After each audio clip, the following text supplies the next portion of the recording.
Right, where do you go? Are you here for the Yeah.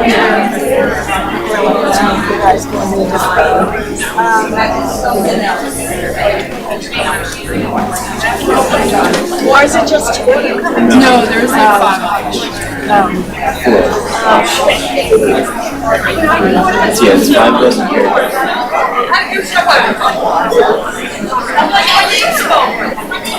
I'm wondering.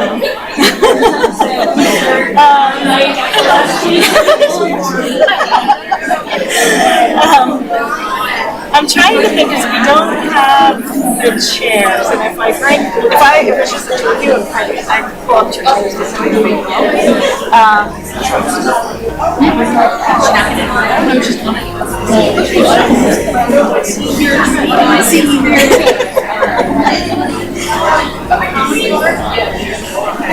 Should we just stay in the back? That's fine.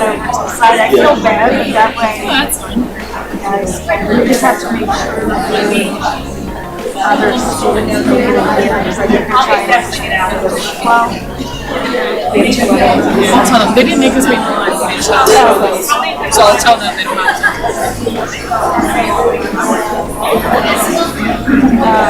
were they doing this?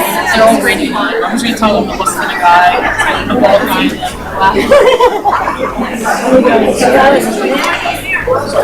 and Oh, where's your It's been a day. Okay. No. Don't be sorry.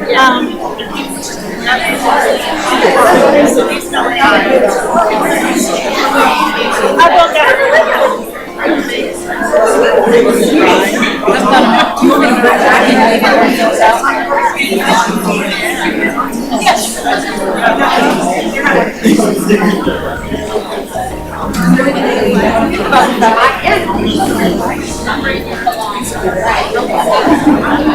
How are you?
No.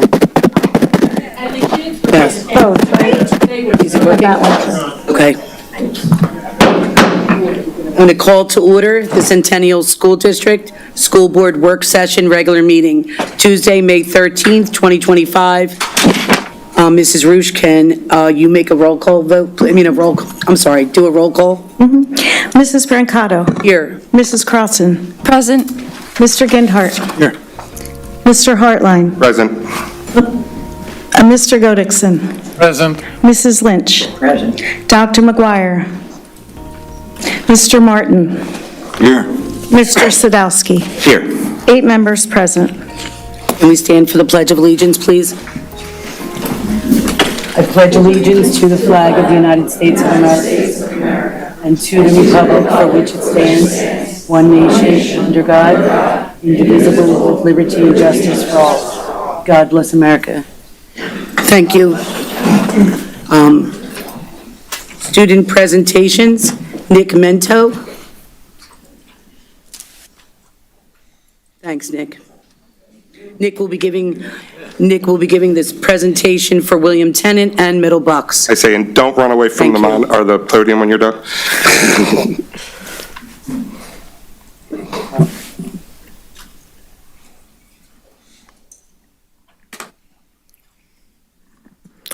So to start here, a quick recap on some past events at William Tennant High School. In the past month, FBLA had 27 members qualify to compete at the state competition in Hershey.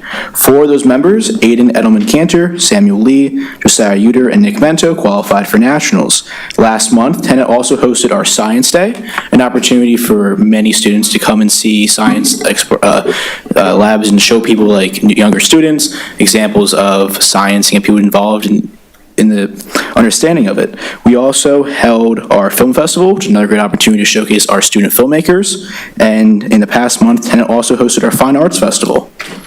So some upcoming events here. AP exams for our Tennant students continue this week. The William Tennant Dodgeball Tournament will also be held the evening of the 15th. Our senior prom will be held this Friday, the 16th at the Fuge. Senior awards nights will be held on the evening of the 28th. Mr. Tennant will be held on the 30th, and the candidates are Sam Carden, Declan Cashman, Alexis Castroluna, Brennan Corcoran, Danny Fox, Mike Lepowski, Nicholas Mento, Luke Torok, Matt Wagner, and Tristan Ziegler. Now for the MBIT report.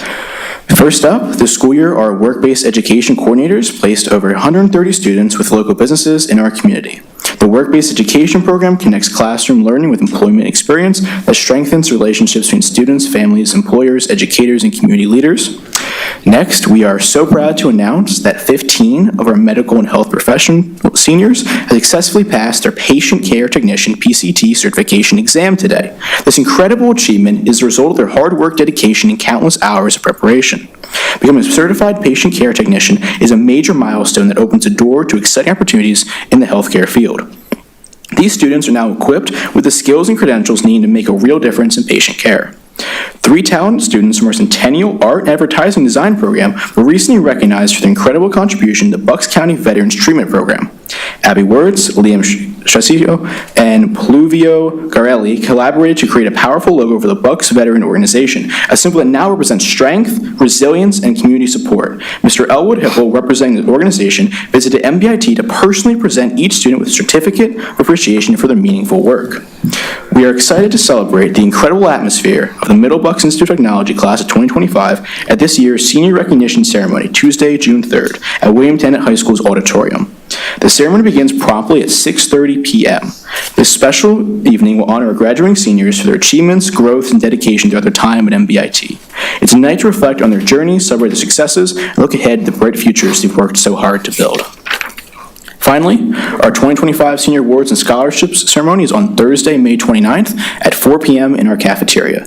This meaningful event is where we recognize the outstanding accomplishments of our graduating seniors. Each year, local businesses, industries, community organizers, and private families generously support our students by awarding scholarships and memorial gifts in honor of their loved ones. In addition to these external contributions, several of our MBIT programs also present awards to students who have demonstrated exceptional skill, dedication, and achievement.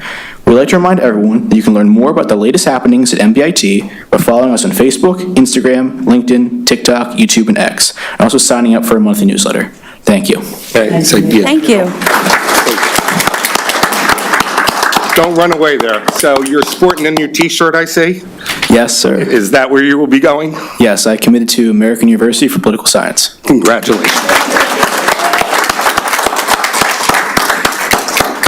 So Nick, on behalf of the district and the board, we'd like to present you with a certificate of appreciation for your outstanding dedication and contributions representing your student body here at the board meetings, each board meeting. We know that it's extra time in the schedule. Despite that and many other things that you've done, you've maintained a stellar academic performance and extracurricular activity. I would like to take a moment and allow you to share a little bit about your tenure at William Tennant. Well, thank you very much, sir. I do appreciate everything and everyone here. So as known, I am a senior at Wilmington High School. I do a variety of clubs here. I am our student government president for this year and the athletic council vice president. I'm also currently an officer, the treasurer of our Key Club. This past year, me and some friends founded another club at our school called the Plover Initiative, which I am the vice president of, and that's for like community service and dental hygiene. I'm also the head cameraman of our BWT morning announcements. I've been involved in speech and debate, SNHS I'm a member of. I've also been involved in, I was a class officer in previous years, and I do a lot of clubs and involvements in the school here while trying to maintain being like active and doing okay in grades. And in the future, I'm majoring in political science to continue into either a law career or hopefully involvements into politics.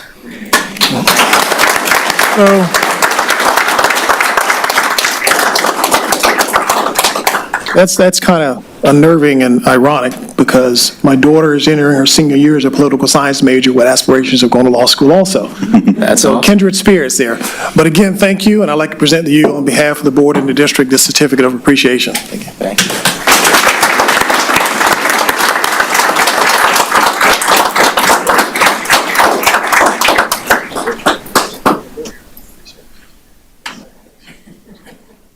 Put my plug in for a free representation.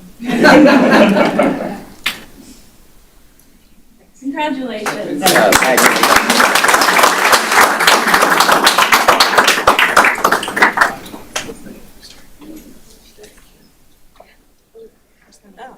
Thank you, Nick. Well done, Nick. Very good. I skipped announcements. I do have an announcement. It will only take a few minutes, so bear with me. I'd like to quell some rumors that have surfaced in the community concerning the search for the new superintendent. The interview process was the same for all candidates, and the same process was used as was done in previous superintendent searches. We had many candidates, but as a board, we decided that anyone with no prior experience as a superintendent would not be interviewed, as we felt we needed someone with superintendent experience. The first round of interviews was held in a marathon evening, and all had the exact same process. The applicants that we felt were stronger were moved to the next round. The second round of interviews were held in the same marathon of meetings, and all applicants had the same process and were scored using the same scale. All of the interview process and reviewing of resumes was coordinated through the Bucks County Intermediate Unit.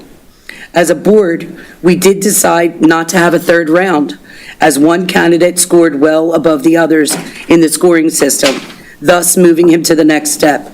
I do not recall any board member insisting on a third round, and at this point, all candidates still had their confidentiality intact.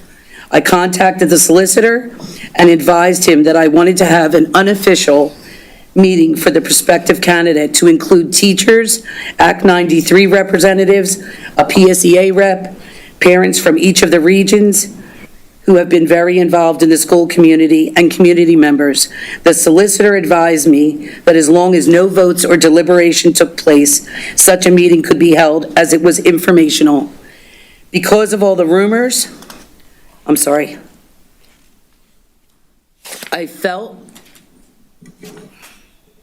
because of all the rumors, I felt it could not happen in a public setting. We were going to go to a restaurant, and the Bucks County IU offered to have it at their location, and they would facilitate. Invitations were sent to those stakeholders, and it is occurring on May 15th, 2025. Persons in attendance were invited to submit questions to be answered by the candidate. And once the candidate answers their questions, the board can hear the thoughts of those representing the school community. Again, no votes or deliberation will occur. The candidate will be voted on by the elected school board members at the regular meeting of the Board of School Directors on May 27th, 2025. Also, as part of the outreach, there will be a town hall meeting on May 22nd, 2025 at Log College. And again, community members are welcome to submit questions via the instructions on the district's website. I have been the subject to some very unsettling rumors. I have not forced anyone to select Dr. Lukeball as the next superintendent. And the press release that was recently issued was issued by the Bucks County Intermediate Unit. It saddens me that our amazing community is allowing anyone to separate us for political gain. We should all be here. We should all be here for the children, the teachers, the staff, and our fabulous community. I hope this brings some of you peace. Thank you. Ms. Brancato, you need to make the announcement for the executive session. Excuse me? You need to make the announcement for the executive session. Absolutely. Before this meeting, we had an executive session. I apologize, I did not attend because family has to come first sometimes, and today is my only grandchild's first birthday, and I needed to be there, at least for the cake, and then I left. So I think everybody should be able to understand that. If not, I'm sorry that you don't. Okay? Sure. Mrs. Mercado, Yes, Mrs. Lynch. thank you. At the meeting at the IU, we could not ask any questions. The questions were all pre-made by the IU of the candidates. If you wanted to ask something personal, it was prohibited because it would have to be asked of all three of the finalists. The finalists were chosen by a number system, 0 to 3. We were able to ask, or actually the IU, Mr. Hoffman, said, was there anything in your past? Some said yes, and they talked about it, and they were honest about it. One said, well, it should have been a comma, not a period, as a quote. The thing with it is, it was done by consensus, by a point system. The question that has been lingering in my head for a while now, did we violate the Sunshine Act? We didn't take a vote, but we had a consensus. After that, there was talk of contract for a superintendent. At this point in time, the top contendant did not allow us to ask anything further until he waived the confidentiality. So I know Mrs. Brancato has tried her best. I know that we have been perceived with emails, text messages, phone calls. I think the process could have been better. We had very few doctors in the mix. The finalists, and I'm not violating their confidentiality, 2 of them were unemployed as a superintendent. One was from out of state and did not ever work in the state of Pennsylvania. Tonight, I guess we will discuss as much as we can in the time limits. But I have not seen, and I know some of you weren't even born yet, We in Centennial had a strike many years ago. That was packed. I can honestly say to you tonight, it is, and excuse the poor language, more packed. I think it is wonderful that the community has come out to voice their opinion. I think a majority of this board has not given their opinion because they want to hear from you, I being one. I wish the process would have been a lot better, but it was for free, only expenses. So I can just say, you get what you pay for. Thank you, Ms. Bucato. Yes.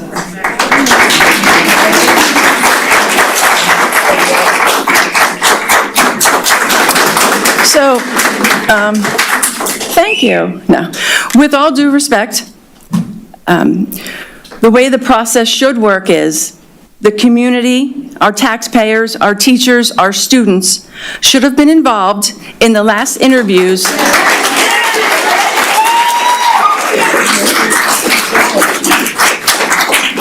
They should have been involved in the last interviews. Now, we're going to have something on the 15th, which I don't see why, because they're already working on a contract. So you've already picked an individual without our taxpayers' input. It is unacceptable. Well, it's not completely true that the taxpayers didn't have input. Before the whole process, we started with A survey? sent A out survey. and made available to every resident in the district. Who answers surveys? Let's be real. That survey 6 Who got your survey? Now, if I can, I think the difference, a key difference between this and our last superintendent search, in which Dr. Bedden was ultimately hired, was that parent involvement, and I was one of the parents who was chosen to ask questions of those candidates, happened before a final candidate was identified and narrowed down, as Patty was saying, and well before talk of a contract would have taken place. So this time, a big happy announcement hit Warminster Patch, in which the board president said, we're so excited about this candidate, and the community hadn't had a chance to give any feedback on that candidate before they could even be narrowed down. So my main concern is, as Mrs. Lynch hinted, the questions didn't adequately address that we were allowed to ask, and some of us raised questions about the questions. They didn't address the serious issues with the candidate in question, and our community deserves a chance to weigh in and be heard and have their voices weigh on our votes to approve any candidate for a position this important. And I have a feeling we're going to hear from some of them tonight. Mr. Sadowski, we were all asked if we wanted to submit questions when we sat in this executive session room. Correct. And nobody submitted any questions. When I asked for specific questions that I wanted, for specific topics I want to cover, I was told that's not a big deal anymore. Diversity doesn't matter anymore. Did I say that, Mr.? No, one of my non-existent fellow directors said that. Okay. All right, Now, when we raise questions about being able to specifically address specific concerns about some of the candidates, Did you submit any questions? we had conversations directly. Did you submit any questions? How, You did not. You did not. do you need me to have them, like, notarized? What did you need? We talked about it. First of all, We I wasn't raised the one asking concerns. for them. The IU was. I was not in charge of that. I'm one school board member, one.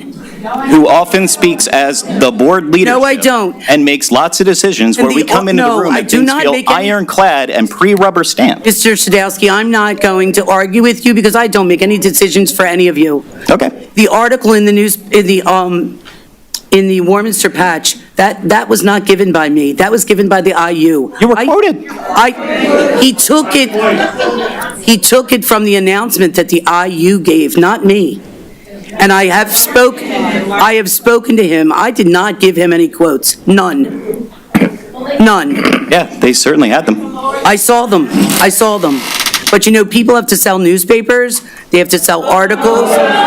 Wait, Listen. I don't think the IU has to sell newspapers with their press No, releases. they don't, but the Warminster Patch does. Madam Gotcha. President, if I might, just for clarity and Sure. not to do anything else. Sure, Mr. Martin. Okay, I'm sorry to, Time, with Pardon me. one exception, was the same as we did 5 years ago. The difference, as I recall, and my memory, believe it or not, is still pretty good, the public group, which is now going to meet on Thursday night, Correct. was formed before the process, not after, and Mr. Sadowski was representing a home and school. Correct. McDonald, I believe. Yeah, it was there for Region 2. They were participating before, not after, and they were actually invited to some meetings, but they couldn't participate. They had to be quiet, but They came to one they were able meeting, to yes. observe. Number Came- two, we did interview someone who was not a superintendent, and I don't believe that that was a criteria that was ever agreed when I was there. We did interview one individual, as I Used- recall, he had- who has never been a superintendent. Yes, he was a superintendent.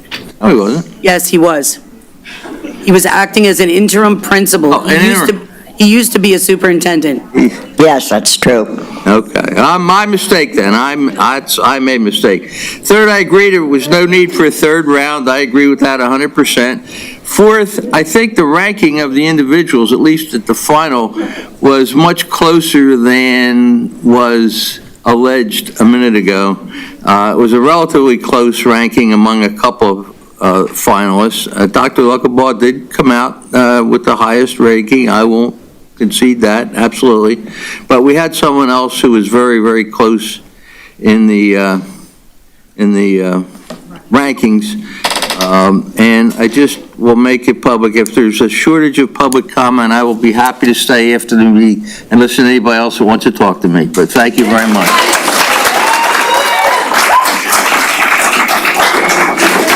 Fleming? Just for the record, Mrs. Mercado, please. this time around, we only had 2 rounds of interviews. When Dr. Bedden was hired, we had 4 rounds of interviews, which allowed us to bring in a parent group and teacher group to be observers at the last interview, and which resulted in Dr. Bedden When they getting gave away hired. their confidentiality. Why didn't you open up a new search? Why didn't you declare this person is not qualified? I mean, why didn't you just Excuse me, Mrs. Mercado. Yes, I'm as done. soon as Fleming's done. No, I'm done. Oh, I thought he was Okay, go done. right ahead. Okay. I did try to ask a question. I wanted to know if I could ask a question of each candidate, an individual question. That was not in the format. It wasn't allowed. You couldn't ask, I had individual, and I'm sure other board members did too, individual thoughts that we wanted to have brought out. But it had to be collective. You couldn't ask one candidate, this is hypothetical, when we were born, unless you ask the other 2 when you're born. So you couldn't get the individualization that you needed, that you wanted to make a decision, possibly. So yes, the question was proposed by myself, and it was shot down. It had to be equal or no. That left me saddened, if you really want to know the truth, because every one of us are not alike. We're all different. But the individualization could not be done at that meeting. Thank you.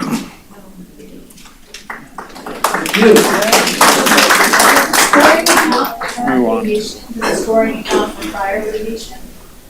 How is the scoring, what consists of the scoring? Are you looking at Just move on. Dr. Bedden, you're up. It's the superintendent's report. I'm going to pass, given the length of time that you all may have to Thank deal you. with tonight. Okay, Fleming, you're up. Fleming, you're up. Okay, moving on to the approval of the agenda. Be it resolved that the Centennial School District Board of School Directors, 4.1, approves the May 13th, 2025 board agenda as per attached. Are there any corrections that need to be made that are allowed by PA law? Second. Second by Mrs. Cross. Yeah, I'd like to make a change. I'd like to move our second community comments before community comments for agenda, so all of our community members can speak.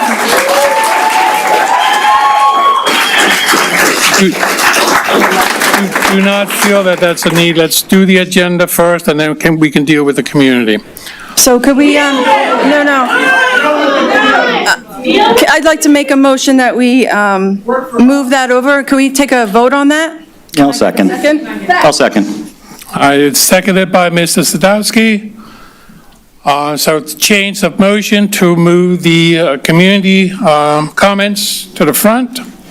Combine both. All, To hear all of our community members The, first. the agenda and non-agenda sections together, just so people don't have to wait. hey, Right. people in favor? Aye. Aye. Aye. People opposed? Aye. Aye.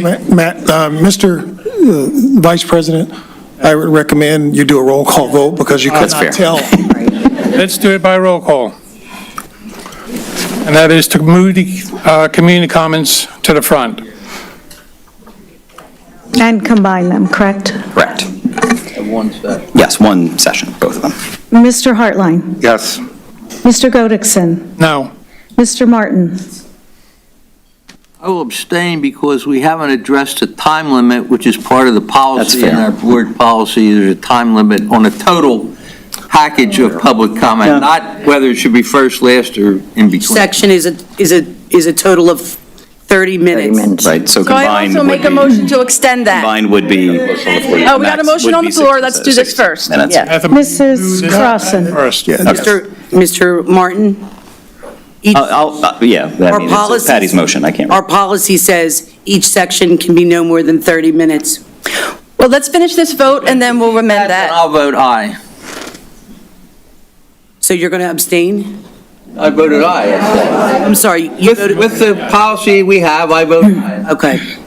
Mrs. Crossan, Yes. Mr. Sadowski, Yes. Mrs. Brancato, No. Mr. Gendhart, Yes. Mrs. Lynch. Yes. Motion passes 6-2.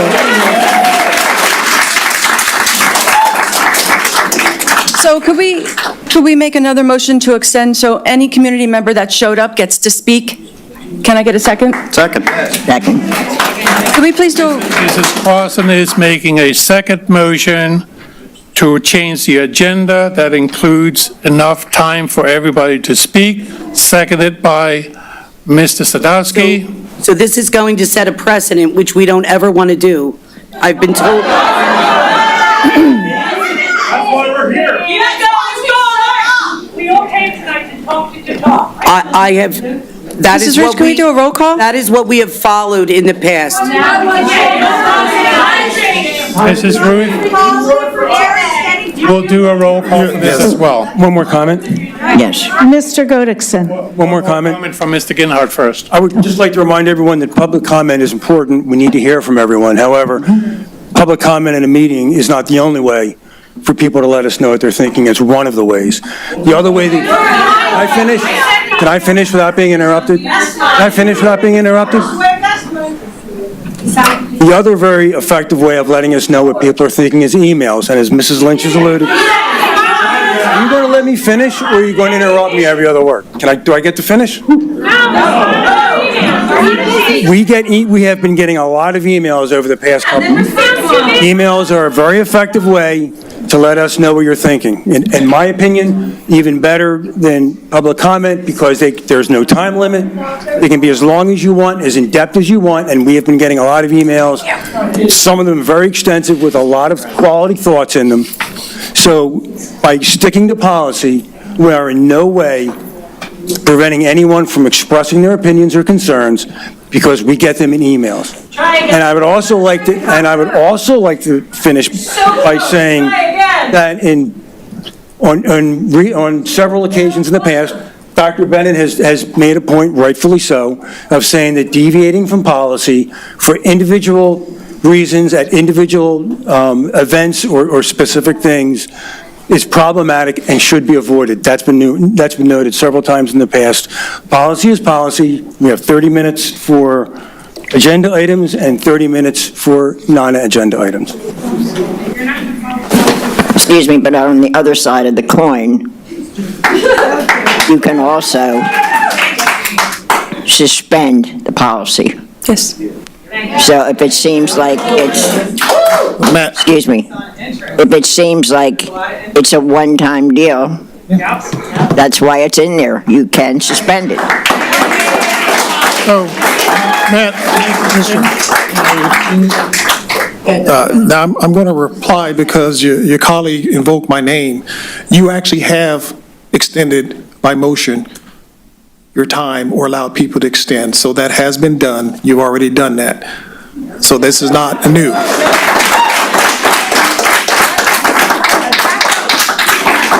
The question is now, should we have Mrs. Lynch's recommendation to suspend this time? We already have a motion on the What's that? floor. We have a motion on the floor to let every community member speak. It was seconded by Mr. Sadowski. Now we're ready for a Ms. vote. Crossan, you Allow Yes. for Mrs. Lynch and for everybody to speak. you either have to let her speak, as he's saying, or someone has to do a call to question, which ceases all discussion. It's a formal process. So she's right. You're either going to let her respond again. If you don't want to, someone has to make a call the question. Call the question. Cease all discussion.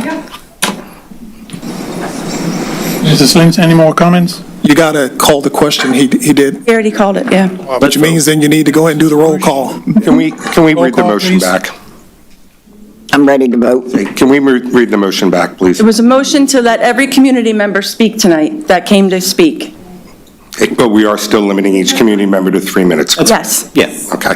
Mike, I didn't hear what you said. We're going to be limiting each community member still to 3 minutes. It's fine. As we have in the past. For clarity, for all the board members and people here, I've submitted a green. the motion is to extend the time to allow everyone to speak, but maintain the 3-minute limit for each speaker. Okay. May I clarify that you also have 2 other rooms that are packed with people? Yes. Or, yes. The instructions given to the other rooms were, if they wanted to speak, we collected cards from them. I personally walked over and advised them to listen for their name, should the board call their name, for them to be able to walk over and speak. Well, thank you very much for doing that, Dr. Bedden. There should still be a reasonable time frame, so there is business that has to get conducted, but we want to hear the comment. There should be a reasonable time to have comment, take a break, finish up the reasonable meeting, and anybody wants to stay, as I said before, I'll stay later, but we can't, I will join you, Mr. Martin. shouldn't And go I will on join you too. till ever. There should be a We will all reasonable join. time for public comment, then do the business portion as was suggested, and then take more public comments. Fine with me, but we got to get the business stuff done too. There's some, That was. after an hour or 2, hour and a half, let's take a break and do the business part. This was the reason I wanted business to be done first.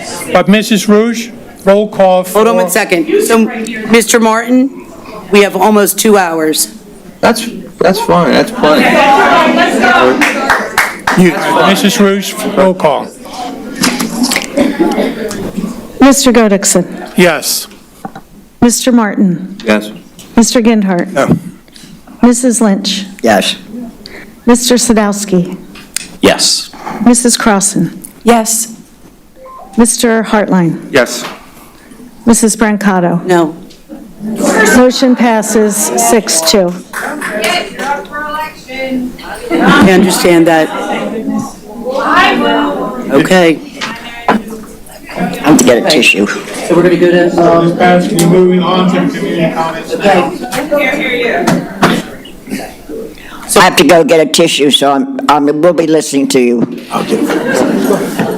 May I make a suggestion that we do the agenda items first and then? I'm unsure if Thank you. this one is an agenda item, so I'm going to have to ask the lady, Bernadette Dyer. I'm sorry if I say your name wrong. Is this an agenda item, or is this a superintendent item? I'm sorry. Is this an agenda item? It's to do with Dr. Bedden's. We don't have an agenda? Fantastic. Yeah, what's the agenda? It is, okay. I'm here tonight because I don't understand why Dr. Bedden has to leave. I think he's been extremely, Ma'am, if you could he hold on. raised academic scores. get a clock going? He's been an excellent superintendent. Hold on 1 And- second, I'm sorry. And we are extremely happy with him. Hold on 1 second, please. I have to get them to put a clock up. Hold on. That's board policy, that's not Mary Al's policy. What's the problem? I don't, well, anyway. Okay, he's been a positive school board, and he sets a positive school board environment.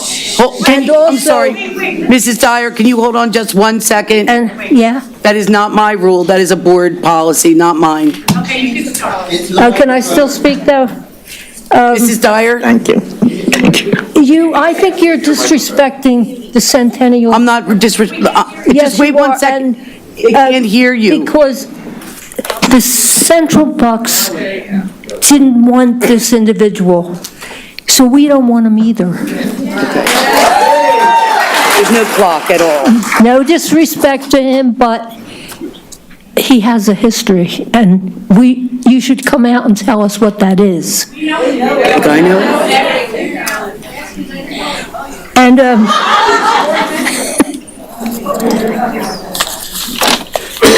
right. That's it. Central Bucks had the good sense to say no to him. And he was praised by Moms for Liberty.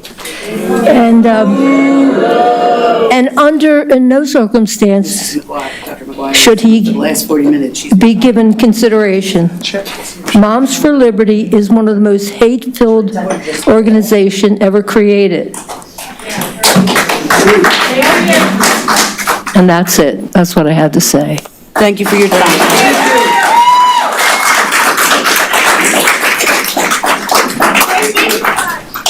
Michelle LeBrant, if you could just get up and state your name, and I don't see you. Maybe, okay. Why don't you take somebody else in between? She's talking about an agenda item. Thank you. Mrs. LeBrant, if you could just state your name, and where what county you're from, or what town, I'm sorry. And we have to have it on public record, that's why you have to say it. I have a question. So you're not doing the agenda first? I wanted to speak after. So they made a motion to put them all together, but since you are asking an agenda item, you're going to go next. Yeah, I thought the kids were going to speak. And you have 3 minutes, they have the timer on, you know the drill. And thank you. Okay. Well, mine Okay. wasn't about the superintendent, even though I 1,000,000,000% disagree with that. My name is Michelle LeBrant from Southampton, and I 100% disagree with the superintendent choice. However, I'm actually here to support the senior class on your agenda here for their trip to Florida. So I believe these kids work hard, and the young man that's going to come and speak is also a very hard worker, and they deserve it. So I would like for you guys to approve that for these children. Thank you. Ms. Brancotta. Ms. Brancotta. Yes. Okay, I know this is out of protocol, but we have a number of high school students here that are waiting for a singular issue item, and I don't really know that all of them necessarily want to stay for the next 2 hours. So which items are Is there any way that we can bring up and do the motion for their class trip so that they can get home and study? So Mike, you want to... Mr. Hartline, you would need to make that as a I would like to motion. I'm looking for the motion, or do we know what item number it is? 6.6. 6.6? Mr. Hartline, Yes, sir. I would like if you make the motion that we do the agenda items all together now and then continue with all the community comments. No, I just can want have to the do business stuff done. I would think, my motion would be to do 6.6, conferences and travel. We can do both of them at the same time, because I doubt that there's any, or too much question on either of them. But I'd like to have a motion to be able to read those two so that we can allow our students to proceed with student stuff and not necessarily stick around unless they wish to. I did. I made that motion. Second. I need to know which two, 6.6A and 6.6B. okay. We'll do them now. We have to vote. You have to vote on it. You got a second and just, Motion to move 6.6 to the front of the rest of the community comments. All those in favor? Okay, thank you, community. All those in favor? Aye. Aye. Any opposed? Any abstentions? We will do the conference and travel agenda items. Be it resolved that the Centennial School District Board of School Directors, 6.6A, approves the overnight trip request for 4 William Tennant High School student, future business leaders of America students, and 2 chaperones to attend the FBLA National Conference and Competition, June 27th through July 3rd, 2025 in Anaheim, California. District cost not to exceed $14,814. And 6.6B approves the William Tennant High School senior class trip to the Walt Disney World, Florida, effective spring 2026. Cost to the district $130 per day for substitutes. Total cost to be announced. Second. Second by Mrs. Crossan. Any discussion? Seeing none, all in favor? Aye. Any opposed? Any abstentions? Passes 8-0.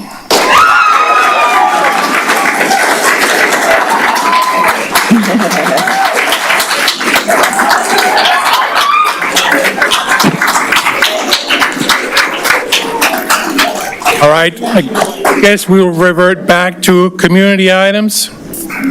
Thank you, folks. That's the good stuff. Absolutely. That's the good stuff. Back to community items. We're going to go back to community comments, please. Catherine Dangler, if you could just state your name, your township, and you have 3 minutes. Thank you.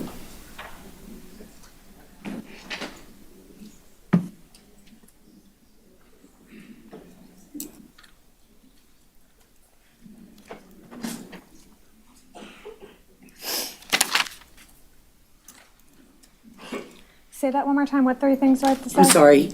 Your name, the township you live in, and you have 3 minutes. Okay, thank you. Thank you. My name is Catherine Dangler, and I'm from Warminster Township. I've lived here for the past about 11 years, and I've had 1 student completely finish in Centennial School District, and I have 2 more coming up.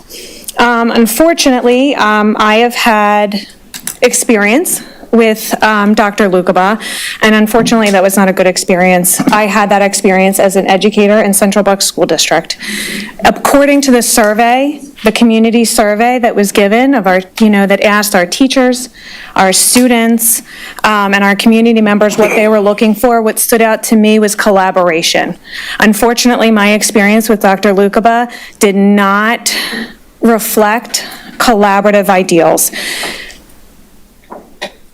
It is hard for me to stand up at these meetings, particularly because the position that I stand in as an educator. There have been times when I have asked to stand down and be quiet because I am an educator. But that is the exact reason why I need to stand up here today. My children are in the school district. There are other children in the school district who deserve better, who deserve someone who values an educator's voice, who values what our educators bring. They are knowledgeable, they are experienced, and Dr. Lukaba does not value an educator's voice. I have been asked to be quiet in my own school district, and as far as I'm concerned, this is not what's best for our kids under Abe's leadership.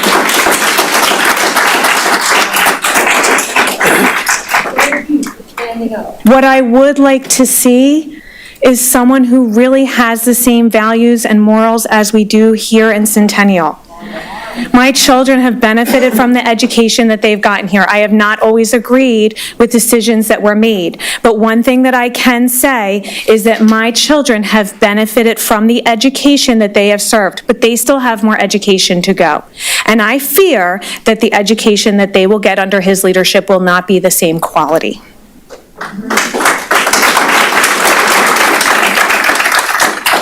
Thank you for your comment. I have 40 You do. seconds left, Yes, so you I do. will say, if you want my my qualifications. I am an educator in CB. I'm a special educator. I have a bachelor's and master's plus additional credits in 5 different certifications that include teacher, specialist, and supervisory certifications. I'm not here because I want to cause trouble. I am here because I want the best for our students. Catherine, thank you.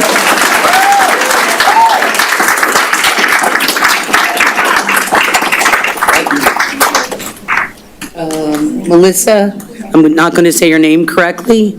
Melissa Ballo, is that correct? Thank you.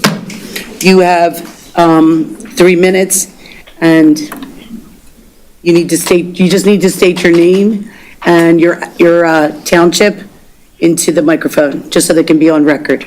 Sure. Thank you. My name is Melissa Ballo. I'm from Warminster Township. I was a 2014 graduate of William Tennant High School and have lived in the district since 2003. I presently teach English and ESL in the School District of Philadelphia. I loved nearly all the teachers I had through Centennial. Each was more influential and brilliant than the last, and they have built me into the woman and educator I am today. I'm here to talk to you about Senor Corrigan.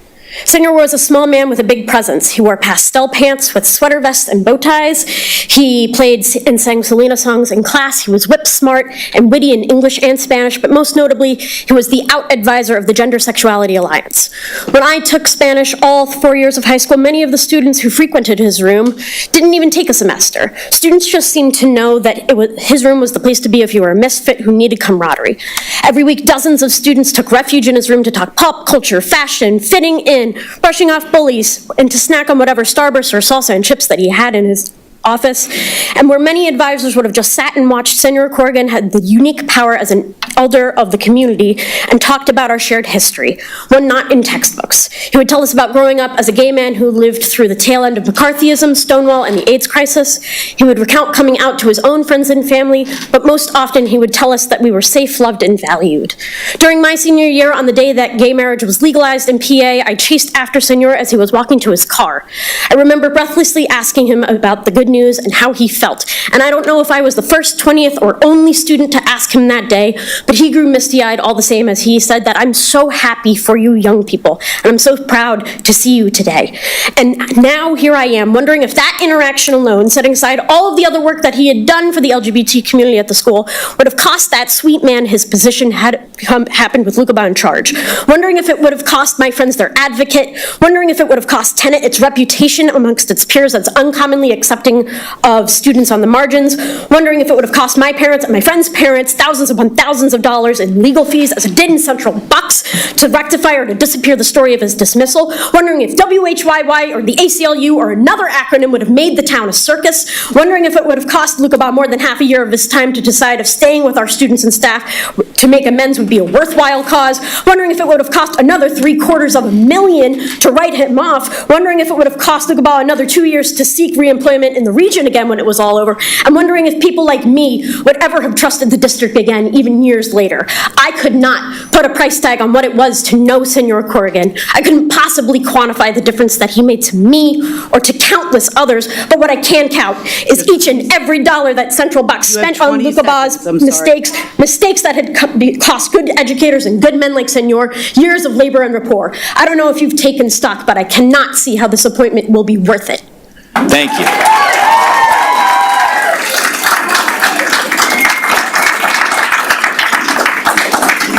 Pat Boyle?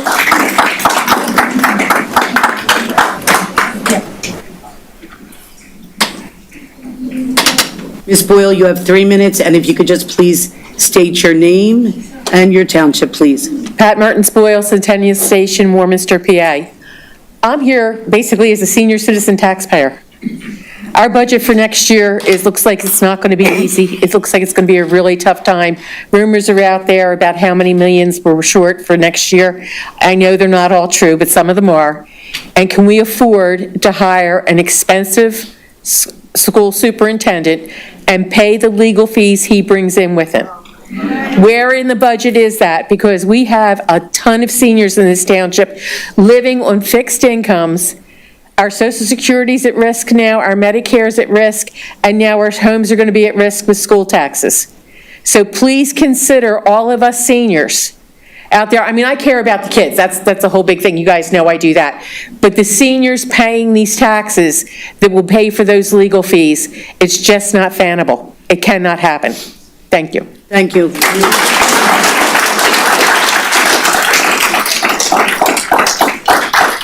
Ellen Newman, if you could just, Ellen Newman. I think you skipped one of the speakers. There was one after Melissa Ballo, should have been Rosalind Ballo.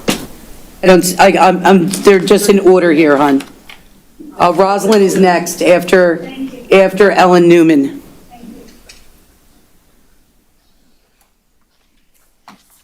Hi, I'm Ellen Newman, and I live in Warminster. I've been here for 16 years in Warminster. This board has an obligation to the community. The wise use of resources to educate all of our students, regardless of any impediment they may have, regardless of their ethnic background, regardless of any cultural differences they may exhibit. The board cannot afford to waste resources in legal tangles or partisan politics. The public money must be spent for the public good, and that's the good of our children. The $2 million that Central Bank spent for lawsuits, public relations firms, severance, did not educate any of the students. We don't need that kind of waste. And for those of you who are homeowners in this township, the value of your home, it hinges on the value of the school district.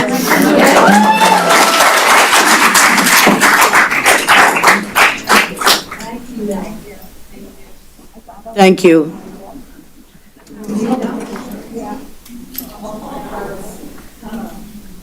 Rosalind, I'm sorry.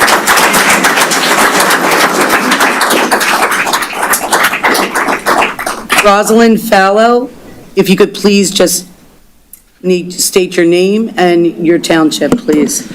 My name is Rosalind Ballo. I'm from Warminster Township. I want to start by saying I highly recommend that you don't call the people you represent hun. I find it incredibly passive-aggressive.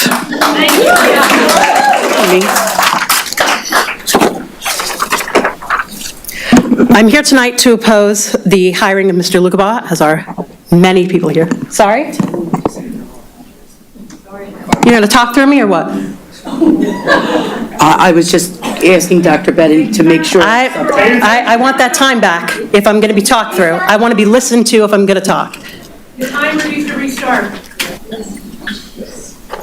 Thank you, Doctor. I'm here tonight to oppose the hiring of Mr. Lugabaugh. I spent the entirety of my primary and secondary education in the district, and I'm a William Tennant graduate of the class of 2018. In my 13 years of centennial tutelage, I was imparted an understanding of responsibility and morality. Mr. Lugabaugh possesses neither of these qualities. Mr. Lugabaugh is immoral. He suspended a teacher for defending a transgender student. Mr. Lugabaugh is irresponsible.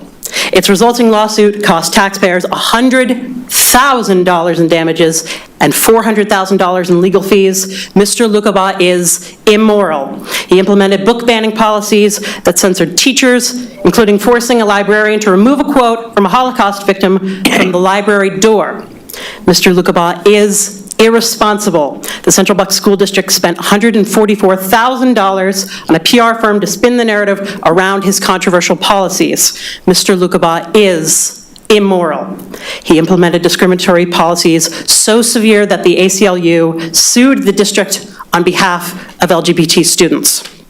Mr. Lugabaugh is irresponsible. During his 5-year contract, he resigned 4.5 years early, and yet was awarded a $700,000 taxpayer-funded severance package. I'm reminded of my first day sitting cross-legged on the gymnasium floor of the original McDonald Elementary School before it's demolished, hearing for the first time the hopefully not retired school song, McDonald School, it's where we learn the golden rule.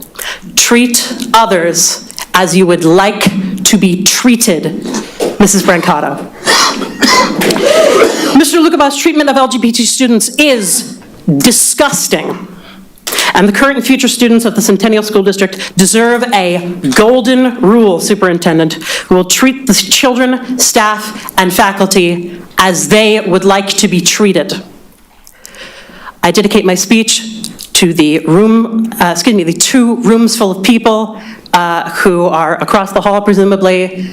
I love you, you're beautiful souls, and I yield the rest of my time. Thank you. Thank you.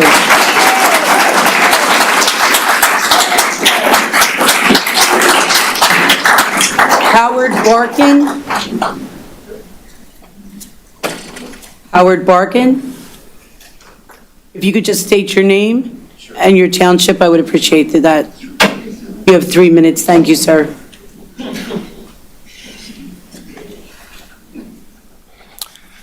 My name is Howard Barkin. I live in Upper Southampton Township for over 42 years.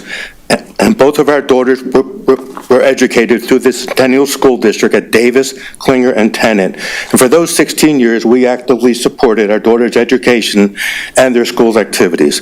I'm very alarmed and disappointed at the school district decision to hire Abe Lukabaugh, the former superintendent of Central Bucks District, as our next supervisor. Why would you hire someone who supported policies including banning books from the school library?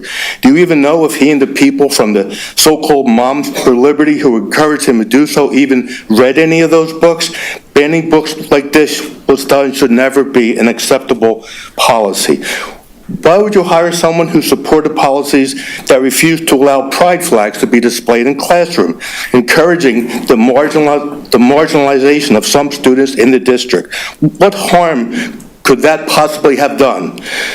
Why would you hire someone who supported policies that forced a librarian to remove a quote from his door by Holocaust survivor Elie Wiesel that said, "We must take sides. Neutrality helps the oppressor, never the victim. Silence encourages the tormentor, never the tormented." The school district should encourage that type of thinking in students, not ban it. Everyone knows the story of his sudden resignation after the control of the Central Bucks School Board changed parties after the election and the huge amount of severance that he received at that time. Does anyone think that could not happen here? Taking with him a huge chunk of money from the district that came from our taxes. I've read that over 30 candidates were interviewed for this superintendent position, and this is the best you could do, choosing someone who failed at this previous job. And you mentioned earlier, you decided not to consider people who didn't have superintendent experience. And I don't agree with that blanket decision. I've been a hiring manager in the past, not for a superintendent, but I don't get that.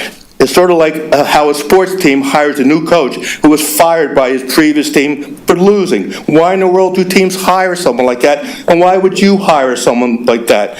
Most important is the impact this will have on our students in the Centennial schools. I was glad to have our children educated in the Centennial public schools where they could get to know many different kids. And I'm hoping that all the kids in the Centennial District will feel welcome and accepted by the Centennial District staff. Thank you. Thank you.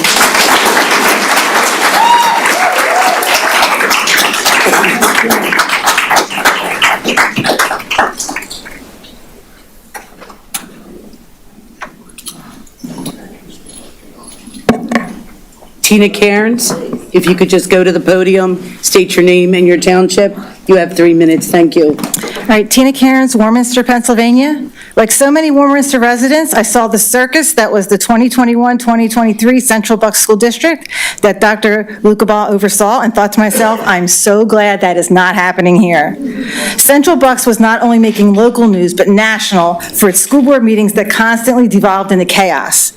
Some people here might say, but Dr. Lukabaugh is surely more than his chaotic time at Central Bucks. For the record, Dr. Lukabaugh was hired to be the Central Bucks superintendent in 2021 with a 5-year contract. This was the first and only time he held the position of superintendent.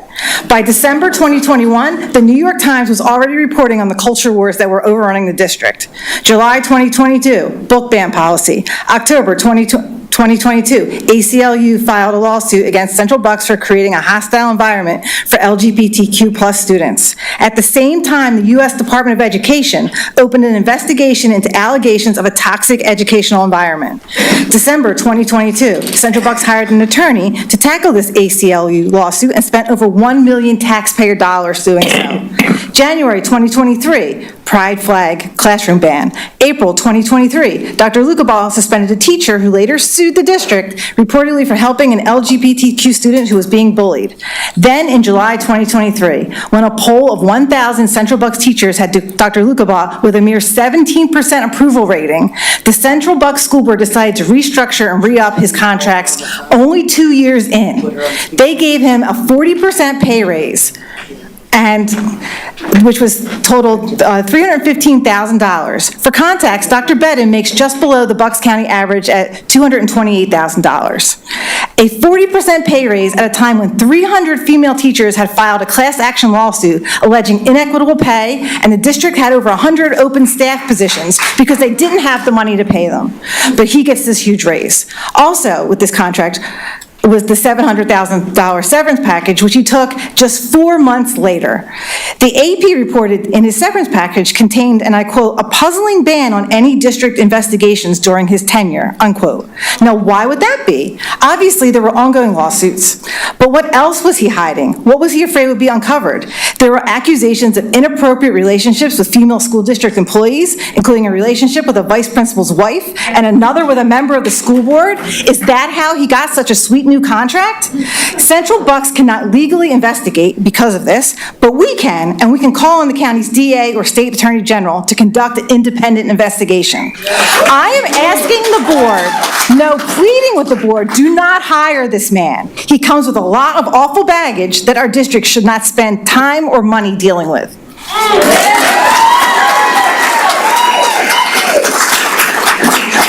Thank you.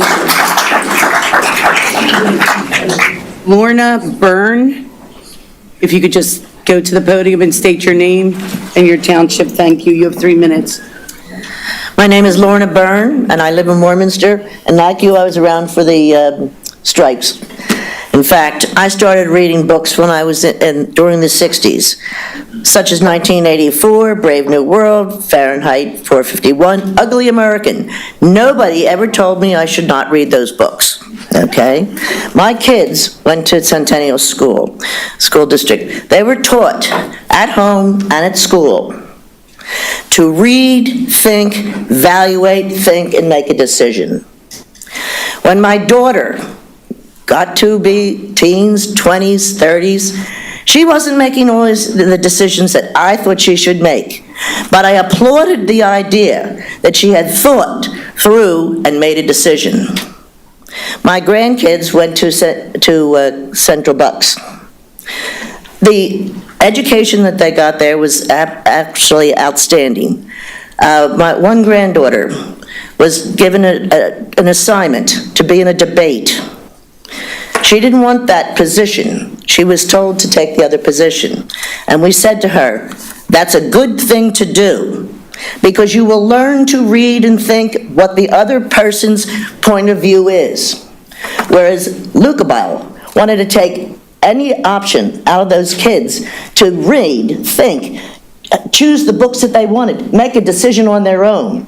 Why do you hire someone who would not teach kids to think? Thank you.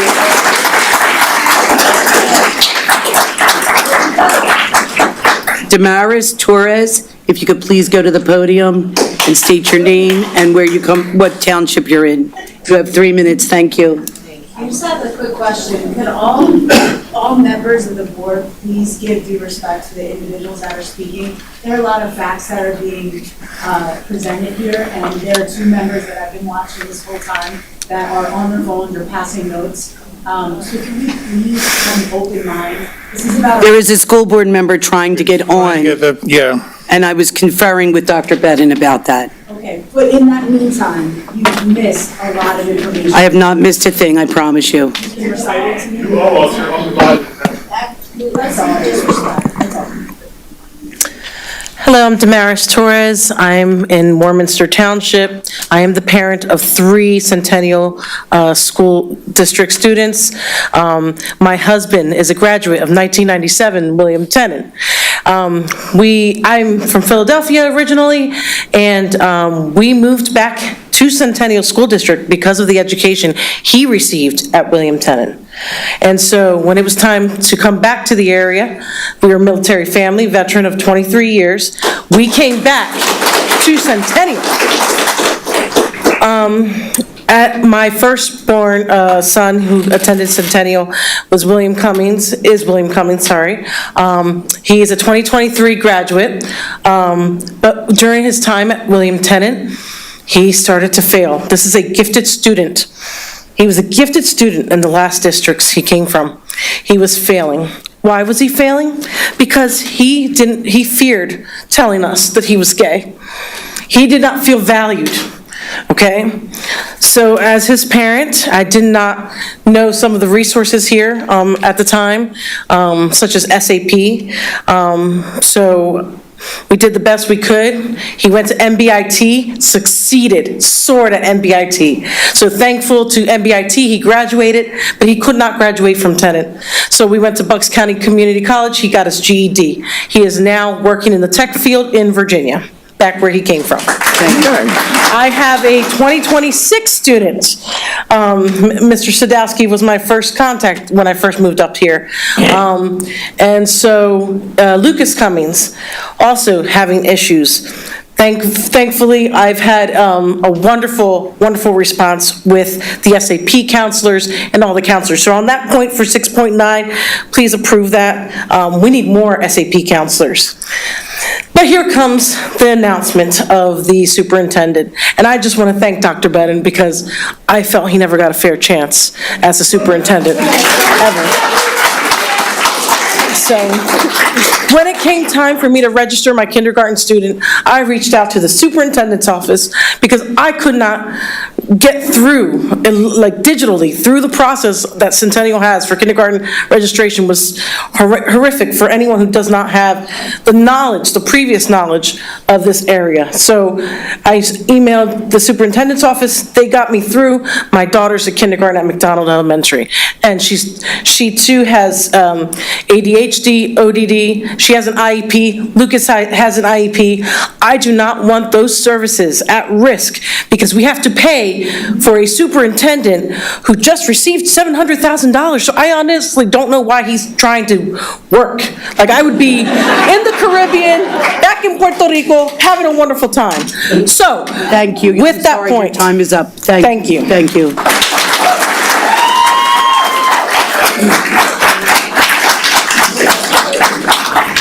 Let me just announce that Dr. McGuire is now, attending through passive watching on YouTube. Mr. James Patrick, I didn't hear what they said. Mr. James Patrick, I'm not sure I'm going to say your name correctly, Mohan, if you could please go to the podium, state your name and the township you come from, or you live in, I'm sorry. Thank you. You have 3 minutes, sir.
Thank you.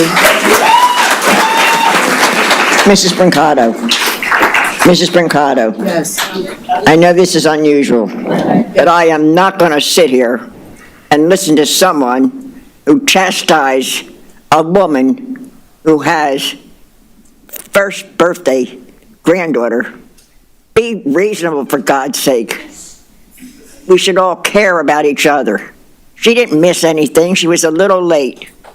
Well, all of you who are grandparents, you know how important that is. Was she here? Yes. Excuse me, I'm speaking. Please do not come up here and chastise someone like that. That is utterly rude. Thank you. Thank you. Nicole Lynch.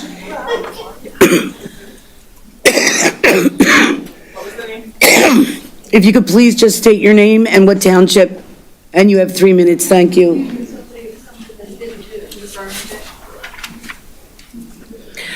Thank you. My name is Nicole Lynch. I live in Southampton. I have a student in the district.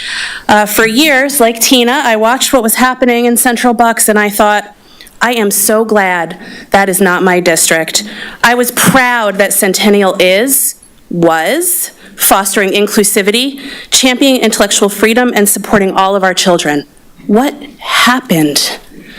At Central Bucks, Dr. Lukabaugh's leadership resulted in deeply troubling policies that cost the district nearly $1 million in legal fees. Board meetings were turned into media circuses and gained national attention, and it wasn't positive attention.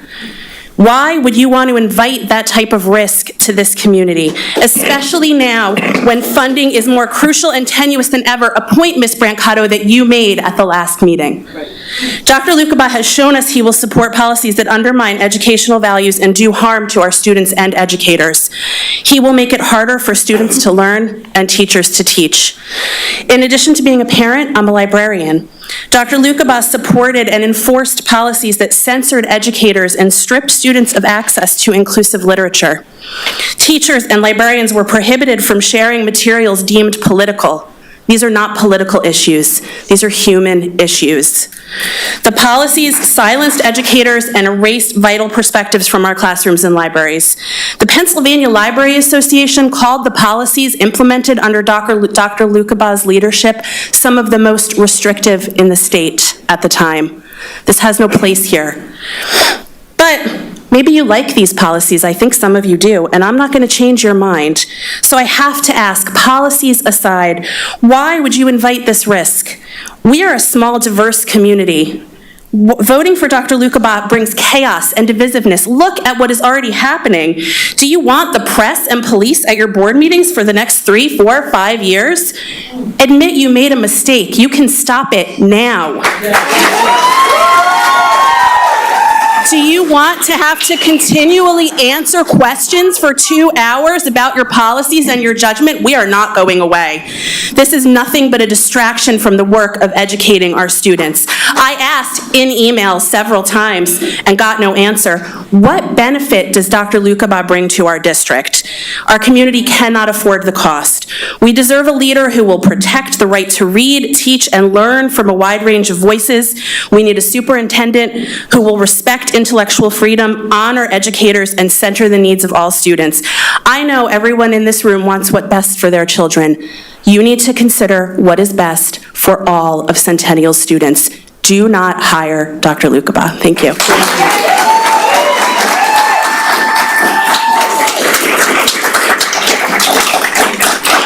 Nancy Pontius, if you could go to the microphone and just state your name and what township you're from. You have 3 minutes. Thank you.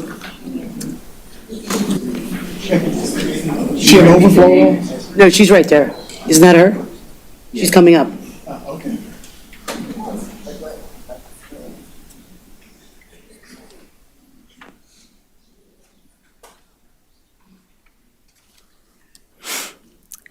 Good evening. I am Nancy Pontius, resident of Warminster, Centennial parent, teacher, and spokesperson for the Concerned Citizens of Centennial School District, a group of parents, teachers, residents, and taxpayers who are strongly opposed to hiring Dr. Lukabaugh as our superintendent of Centennial School District. His record as the former superintendent of Central Bucks, as you've heard many times over, raises serious concerns about his leadership, his judgment, and the harm his appointment would bring to our students, teachers, and taxpayers. Our group's main concerns are as follows. 1, Dr. Lucabaugh oversaw policies that resulted in millions of dollars of taxpayer funds to cover legal fees, his severance package, the PR firm, all of which has been detailed by my esteemed community members. He supported book banning policies that censors teachers. He implemented discriminatory policies so severe the ACLU sued the district. Given Dr. Lucabaugh's history in Central Bucks, we are concerned that his willingness to discriminate against the LGBTQ+ students could extend to other marginalized student populations that could also be threatened by his policies. Dr. Lucabaugh is currently involved in litigation arising from decisions made during his tenure as superintendent of Central Bucks. Centennial School District is, as you have heard, a diverse community, racially, ethnically, socioeconomically. We need leadership, again, that protects all students, supports educators, and acts with fiscal and ethical responsibility. Dr. Lucabaugh's record shows a pattern of discrimination, censorship, retaliation, and costly decision-making. In addition to these concerns, our group strongly condemns the Centennial School Board's lack of transparency and community engagement throughout the search process. The board advanced Dr. Lucabaugh's candidacy without consulting district parents. That survey with 254 responses doesn't cut it. They didn't consult educators or broader community stakeholders. By sidelining parent and community input, the board has eroded trust and undermined the principles of open governance that should guide decisions of this magnitude. During previous I'm going to skip that part. We've already talked about how there was not enough transparency in this process, and that continues. If hired, we fear Dr. Lucabaugh will turn Centennial into another battleground for divisive political agendas, harming morale, limiting educational freedom, exposing our district to costly legal risks. We urge the Centennial School Board to reconsider his nomination and instead choose a superintendent who will unite our community, support educators, and protect the educational rights of all students. Thank you. Thank you.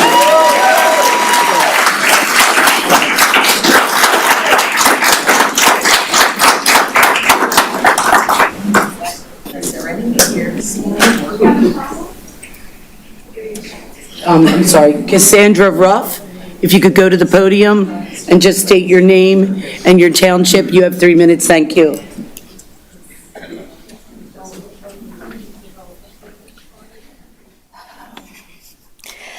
Good evening. My name is Cassandra Ruff from Warminster, and I'm a parent with a child in the district.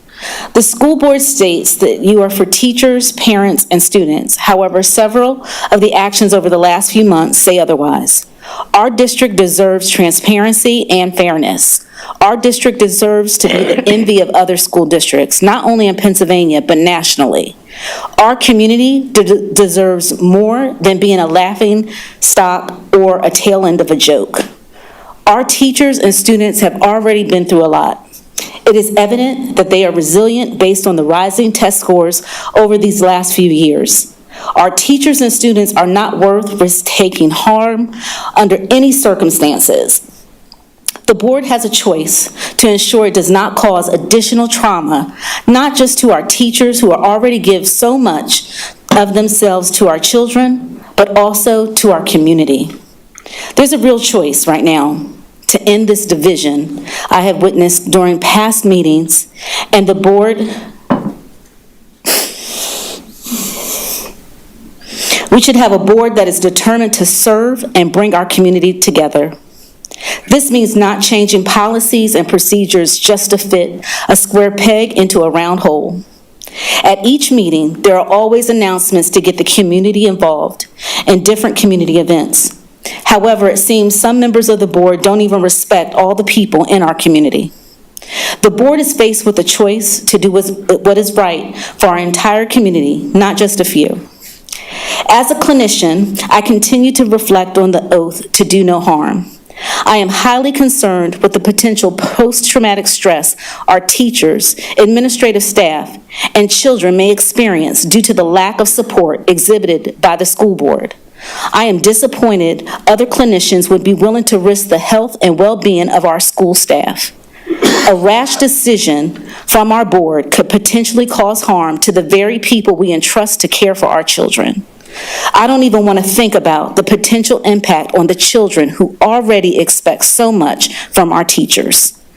As a veteran, we learn what it takes to be a leader. It's not always the person in the front of the formation. Key traits of a leader include courage, even when you may be outnumbered. Character, which is doing right, even when no one is looking and for no reward. And lastly, integrity, which is acting on what is right regardless of the pressure you face. Our community needs and deserves a school board full of resident leaders. That means leaders who demonstrate mindfulness, hope, and compassion. In closing, I want to share a quote from General Norman Schwarzkopf of the U.S. Army, which states, "The truth of the matter is you always know the right thing to do. The hard part is to do it." Board members, I ask each of you individually. I'm sorry, your time. Be a resident leader and put our Sorry, your community, time is up. teachers, and children first. Thanks for your time. You're welcome.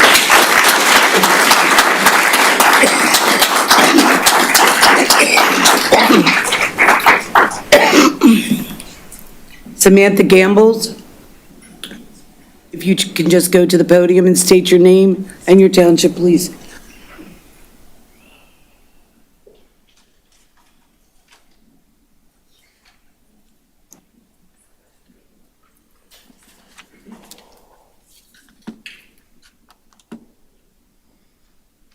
Oh, I'm sorry. Are you ready? I'm sorry. That's okay, I'll wait for you. I was trying to breathe. I'm sorry. Yeah, I saw you take your inhaler. You having breathing trouble?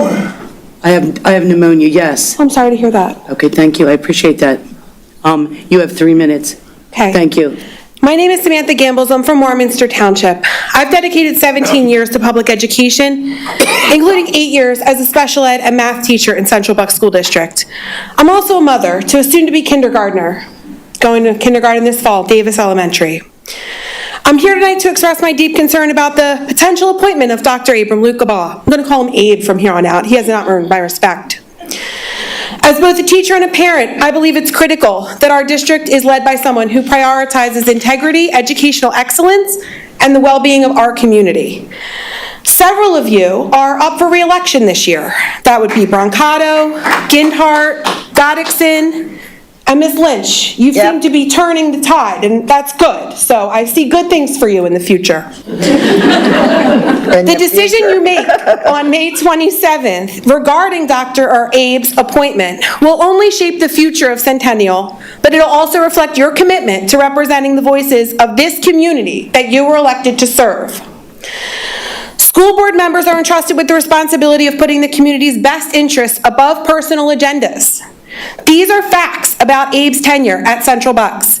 He oversaw policies that resulted in more than $1 million in legal fees. He spent $144,000 of taxpayer money on a PR firm to spin the narrative around his controversial policies. He wrongfully suspended teacher Andrew Burgess, you heard about that, for standing up for transgender students, led to a lawsuit that cost taxpayers $100,000 in damages plus $400,000 in legal fees. He resigned after extending his contract and then resigned 4.5 years early from that same contract he asked to extend and was awarded $700,000 of taxpayer dollars as a severance package. He supported book banning policies that censored teachers, including forcing a librarian to remove that Elie Wiesel quote that we heard earlier today. Thank you. He implemented discriminatory policies that the ACLU had to sue the district on behalf of LGBTQ students. Additionally, he testified in the Equal Pay Act case where CB lost in federal court last week on May 8th. Under oath, he admitted that he was unaware of the Equal Pay Act of 1963. During his tenure, he also hired an HR director who had no prior experience in human resources and who similarly admitted under oath to having no HR training, including knowledge of the Equal Pay Act. If you weren't familiar, that's the act that says men should get equal pay to women, women should get equal pay to men.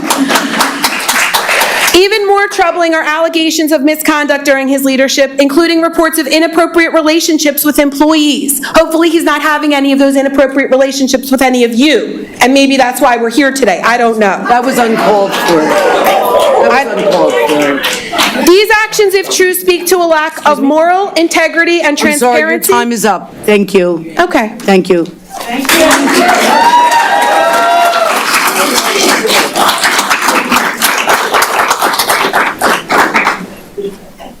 Nicole Abbey, if you could come to the microphone. You have 3 minutes.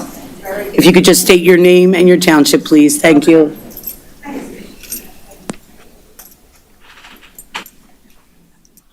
Hello, everyone. My name is Nicole Abbey, and I'm sorry.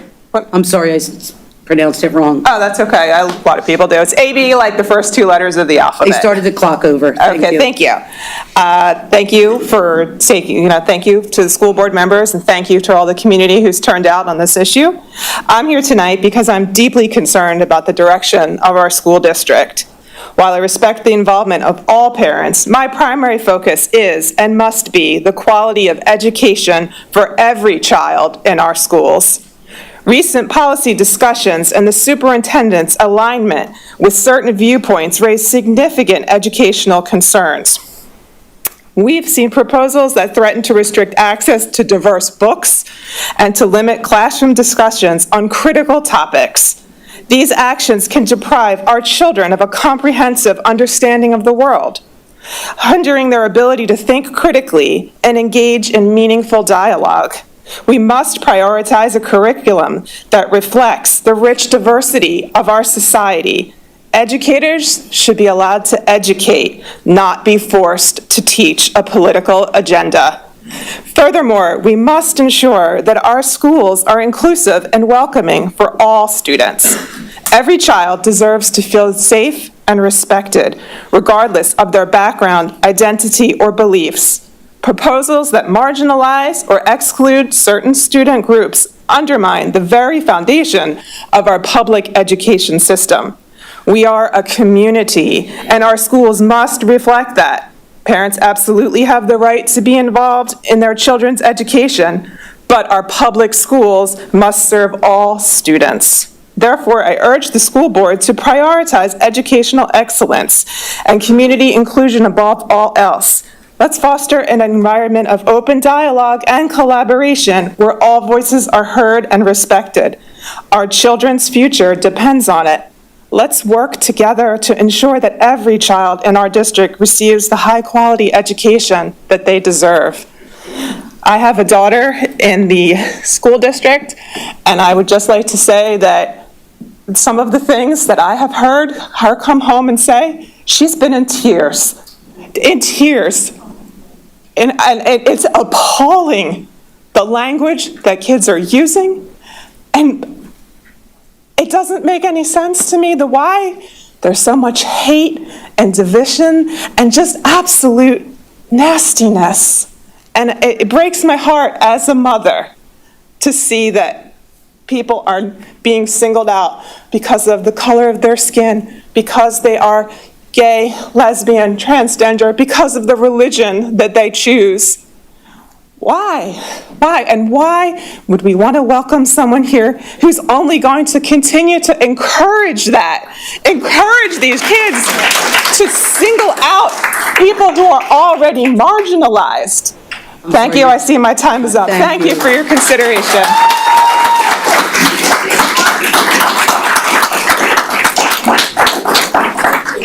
Teresa, I'm not going to pronounce it correctly, I'm sorry. DeVita, if you could just state your name and your township, you have 3 minutes, thank you.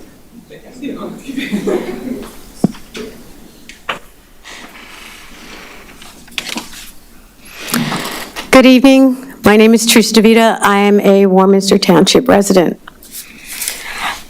I have been a resident of Warminster Township for 26 years. My children were in the district. My youngest just graduated from college last Saturday. The teachers here are phenomenal. I just want you to know that. I am also a teacher, and I come to you not just as an educator, with a distinguished record in teaching, but as someone who has witnessed firsthand the damage that Dr. Abram Lukabaugh inflicted on a once thriving school system, Central Bucks. During his time in Central Bucks, Dr. Lukabaugh unilaterally changed educational policies without meaningful input from faculty or staff. After implementing these changes, he held virtual town hall meetings under the pretense of open discussion.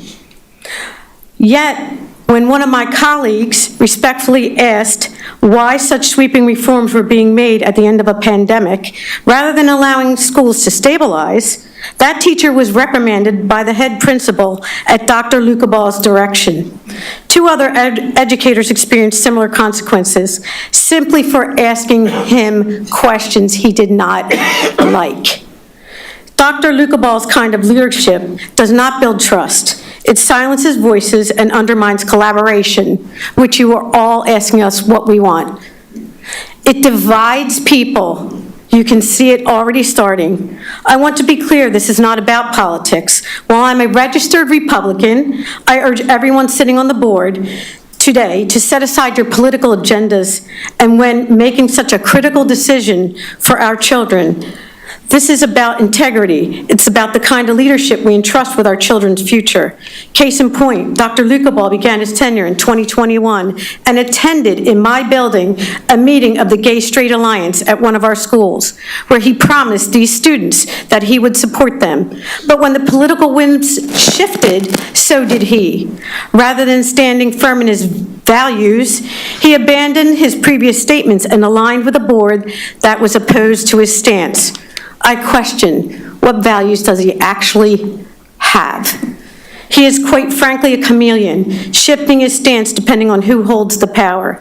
He does not stand for students, educators, or community. He stands only for himself, his ego, and the power he seeks to maintain.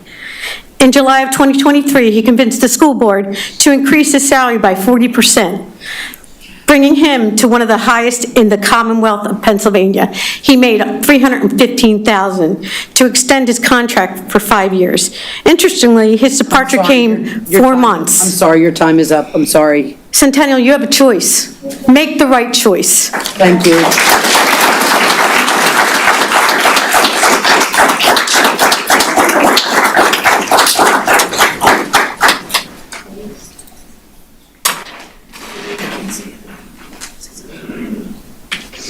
I'll just stand up. I'm sorry. Danielle Lewitsky, if I said that wrong, I apologize. If you could just state your name and your township, and you have 3 minutes. Thank you.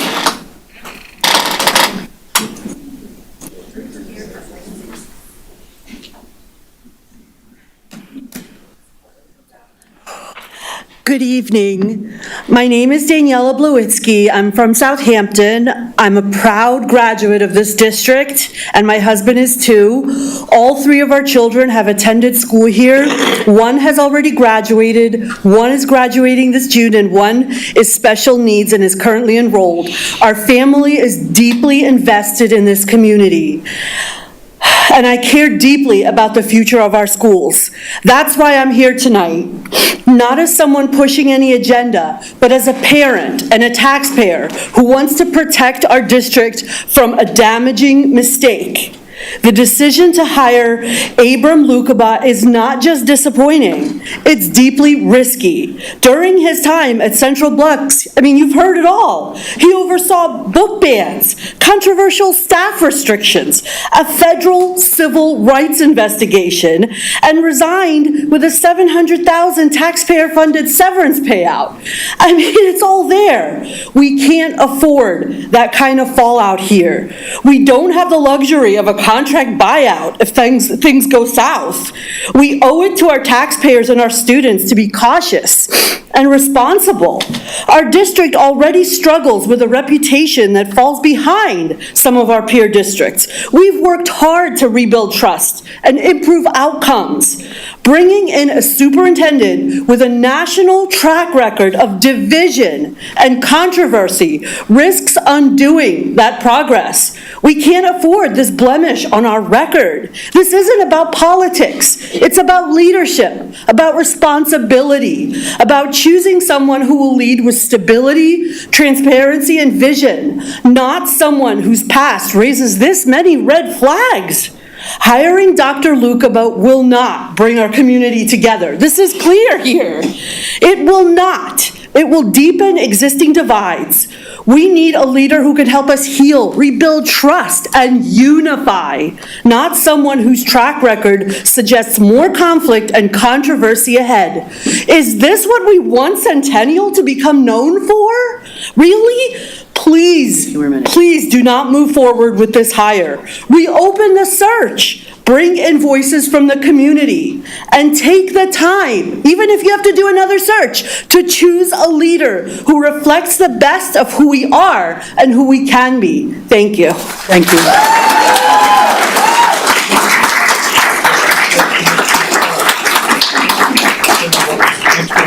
And you'll take over? I'm sorry. Katrina Blowitsky, if you could just state your name and your township, and Mr. Goddickson's going to take over for just a minute. I apologize.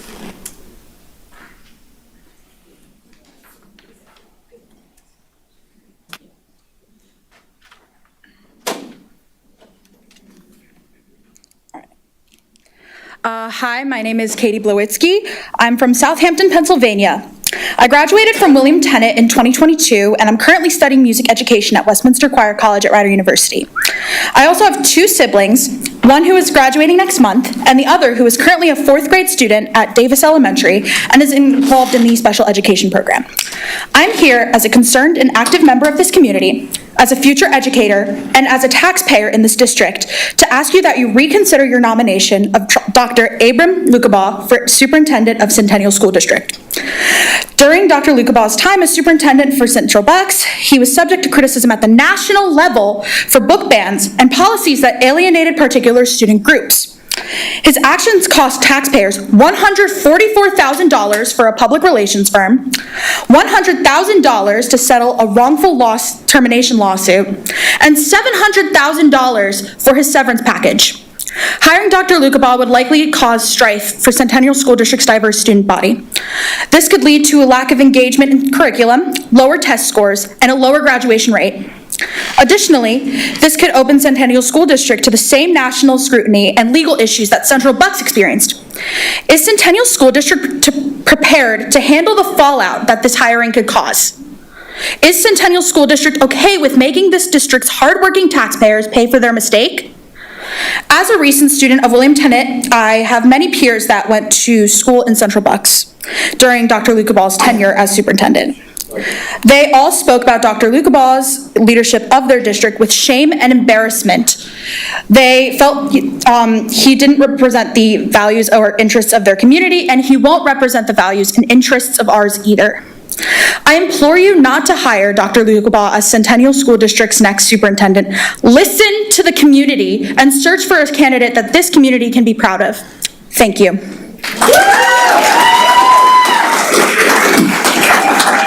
Thank you for your comment. Next up, Maria Pfeiffer, state, township, and name.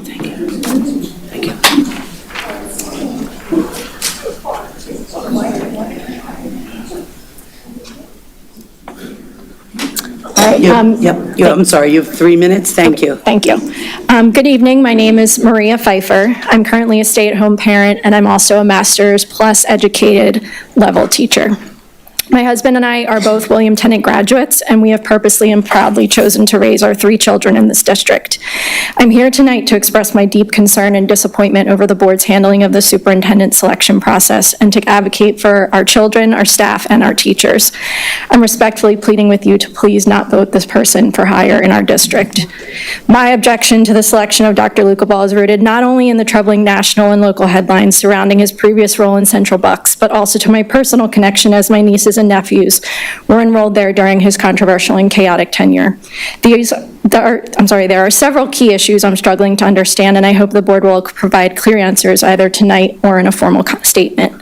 First, you've heard Dr. Lukeball was the subject of multiple lawsuits filed by the U.S. Department of Education's Office for Civil Rights and the ACLU.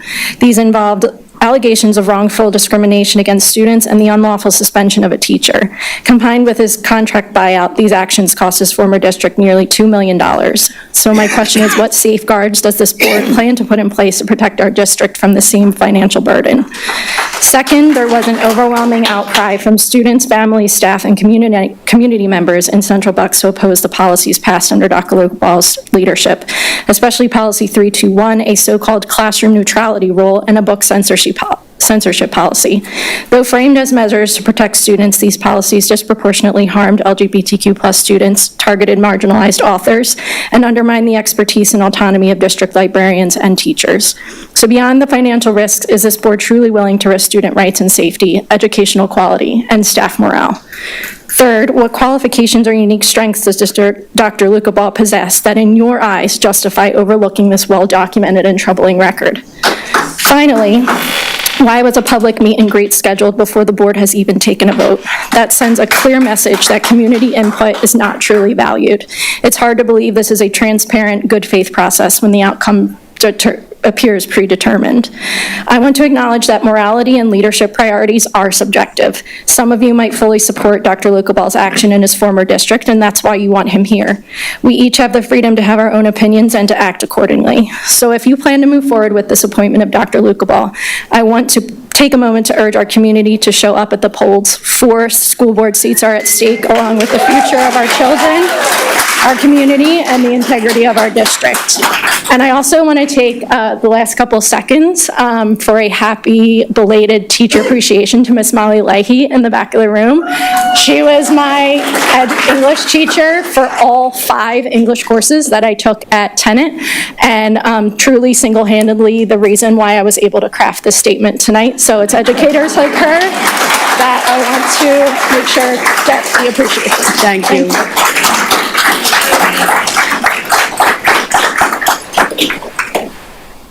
Vicki Vernick, if you could go to the podium, you have 3 minutes, and please state your name and your township, please. Thank you.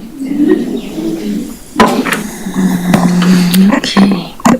How many cars does she have left? Hello? Hold on 1 second, I'm sorry. Yep. Could you stop the clock for a second?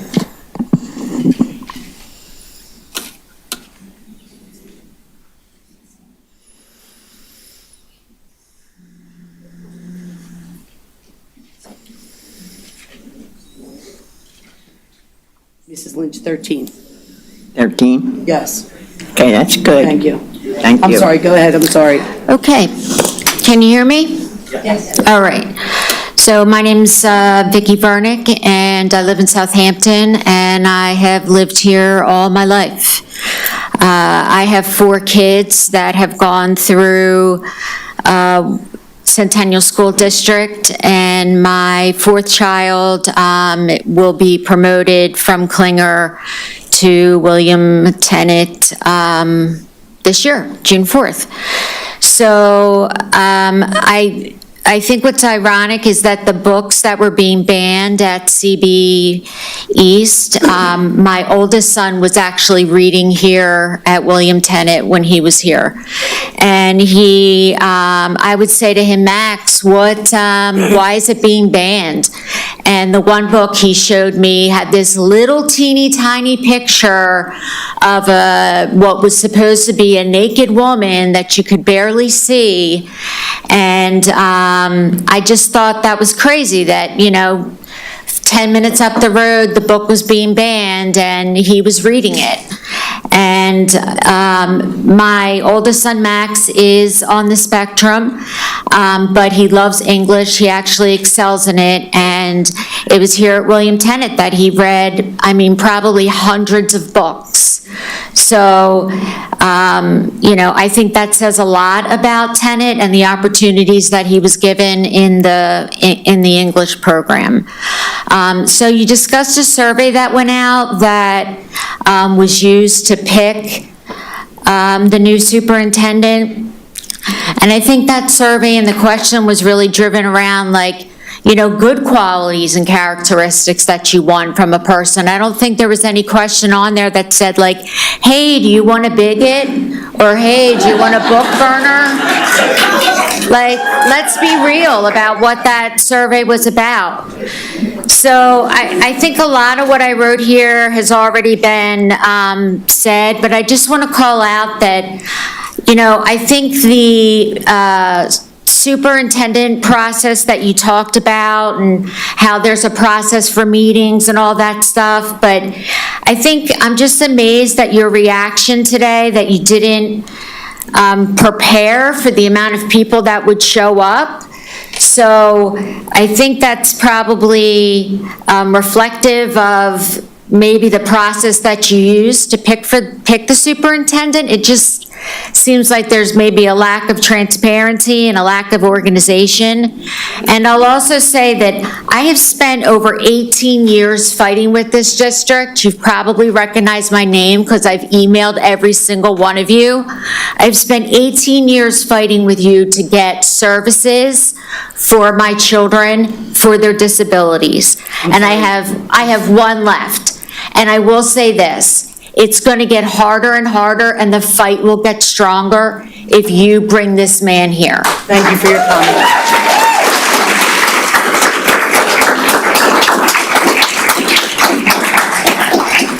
Courtney Harrigan, if you could state your name and your township, you have 3 minutes. She may be in the other room.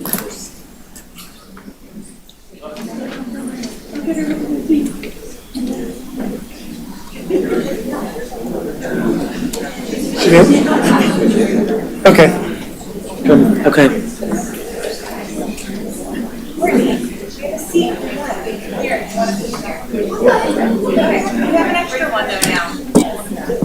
Hello. Hi, how are you? Go ahead.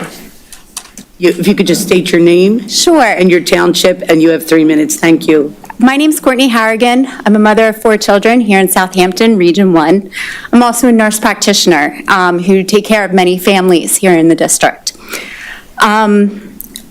Davis and Klinger really have reinforced spreading kindness. That's what our teachers do. They also reinforce inclusivity, and they want our children to feel part of a group.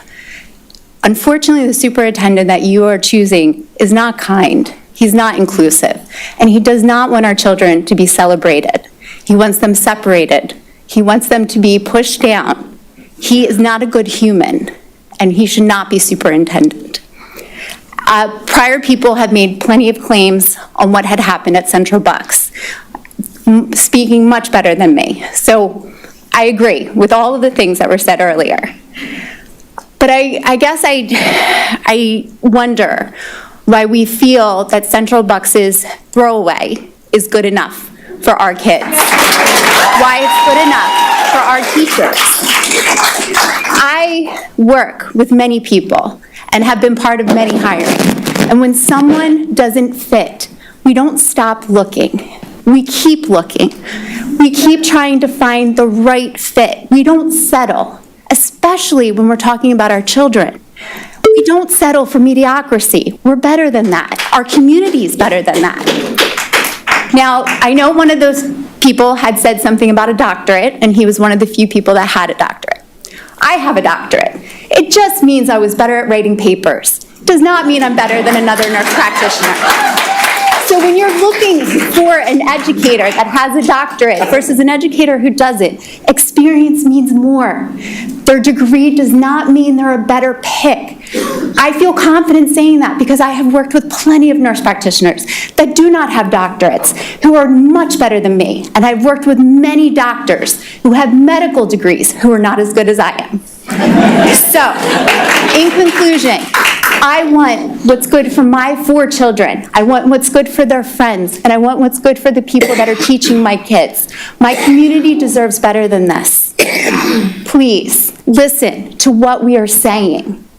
What we are saying is we understand this is a hard job. We understand it's hard to find the right fit. But we should not, by any means, say, it's as good as it gets. That's not okay. I thank you for the time. And I beg of you to relook at how you decided this. Thank you.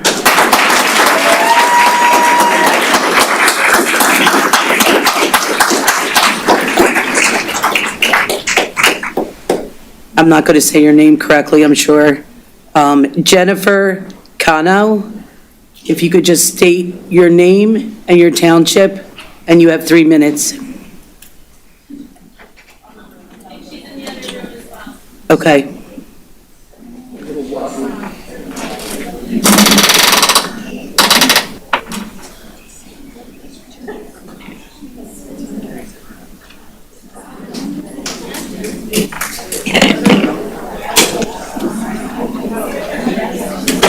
You could just state your name and your township, and then you have 3 minutes. Thank you. Hi, my name is Jennifer Cano. I live in Southampton. I've had my children in this district for 8 years, and I have 7 years left to go. During that time, I've had the privilege of being a homeroom parent, an active home and school member, a committee chair. I chaperone, I fundraise, I decorate for dances, and I help with teacher appreciation. We have a lot to be proud of in this district. I love this district. However, I'm actually ashamed that the committee is even considering this man as a superintendent. It's not fiscally responsible to consider someone who brings a past full of expensive lawsuits that taxpayers get stuck with.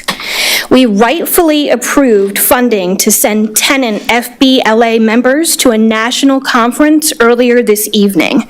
I'd just like to say that the $274,000 payout for unused 6 days would have been a lot better spent on students in the past district, and I think we would all agree. Let's avoid that here.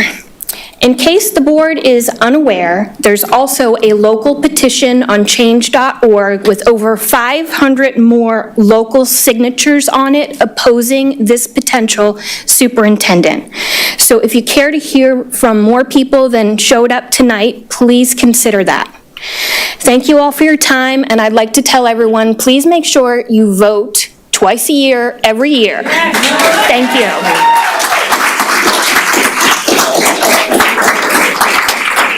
Thank you for your comment.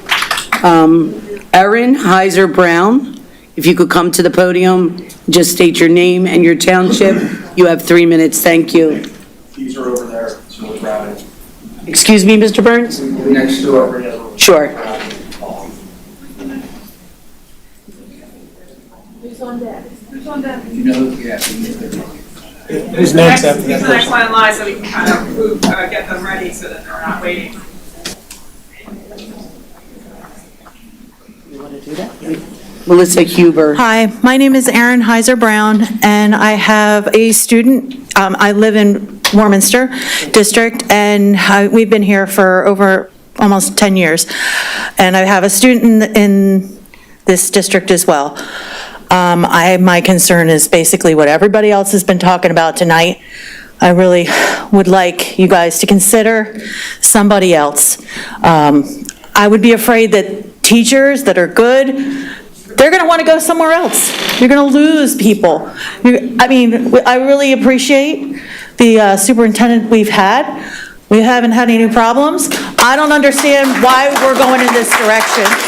And I'll come back. I have nothing exciting to say, but I will come back and I'll wait until 10 to say something else again. Unfortunately, on the 22nd, I think you have a meet and greet, but they're scheduling some other big event for children that are going to William Tennant that same time. So that's going to be something that everybody has to organize and figure out to see if they can make it to one or the other, I suppose.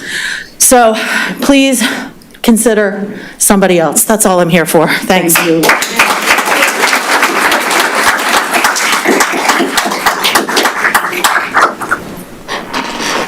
Melissa It was Huber? Melissa Huber, no, she left. Okay, thank you.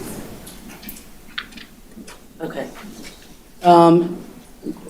She's going to call the next person and then Adam? tell you who's after that. Adam Corson Finnerty. And the next person will be Valerie Johnson. It's coming. Excuse me? Say it's coming.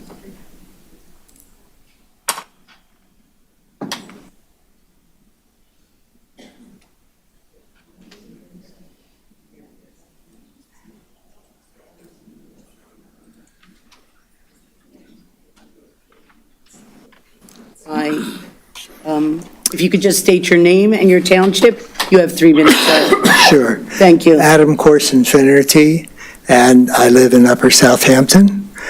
I would hope by now that you would realize what a foolish appointment this would be.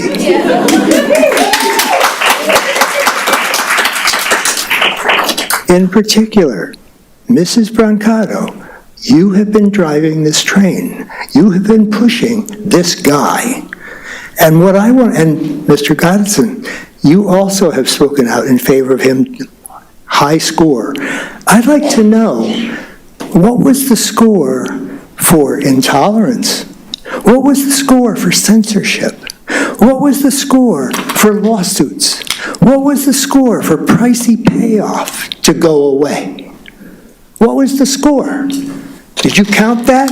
You know, all of you, any one of you who support the appointment of this fellow, know everything that has been said tonight. And yet you're still trying to go ahead. It's a big mistake. Now, I don't want to talk anymore about him. I want to talk about you, school board. I ask myself, what does this say? Given this guy's reputation, given all of this, what does it say about you? What does it say about what you want? Do you want that? Do you want what Central Bucks had? I'm shocked. I am truly shocked. Now, if Elie Wiesel's statement has to be pulled down from a board, what else is going to have to come down? The Bill of Rights? The Golden Rule? Anything said by Martin Luther King? I mean, come on. What kind of atmosphere do you want to create? This is a bad idea, and I hope it's clear to you that it would be destructive to this community. Thank you. Thank you for your comment.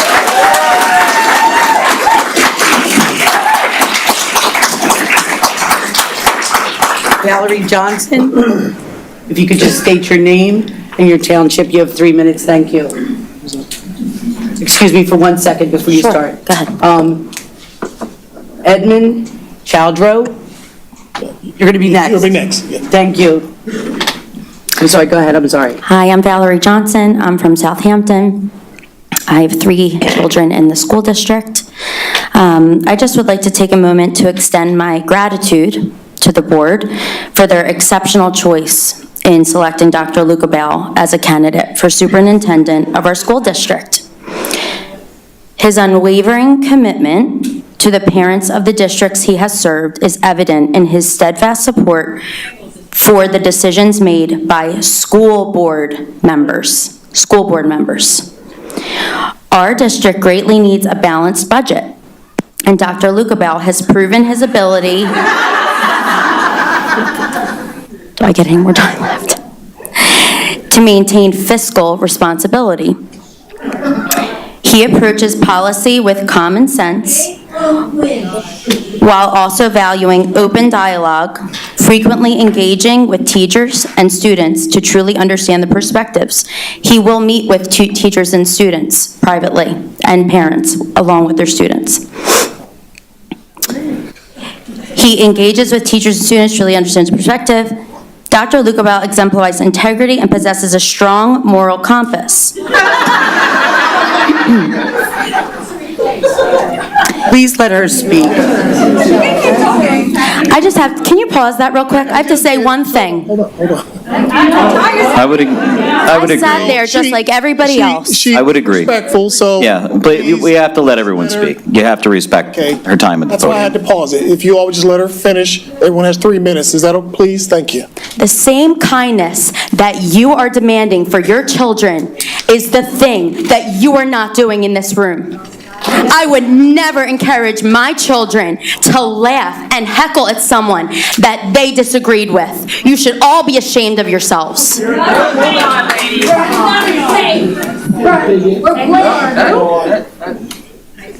I mean, we started over, but we need you only to address the board, okay? And if you all can let her finish, thank you. He consistently demonstrates honesty and ethical behavior in his decision-making, reflecting his commitment to principled leadership. I'm genuinely appreciative for diverse personalities and opinions and experiences represented here today. For those of you on the fence, stick to the facts that you know to be true as we move forward. I encourage you to vote with conviction on this vital decision. Thank you. Thank you for your time.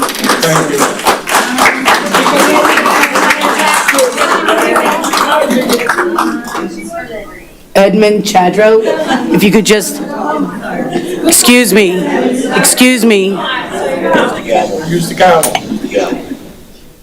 If you could just state your name and your township, you have 3 minutes. Ed Chadra, resident of Warminster Township, business owner in Warminster.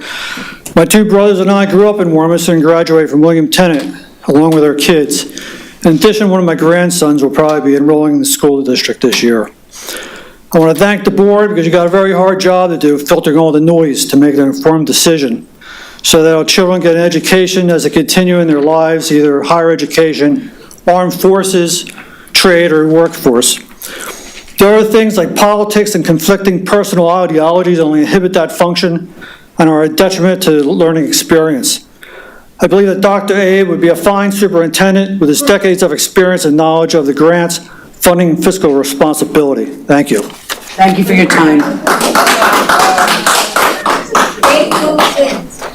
Neil Miller, and the next person will be Tom Quinn.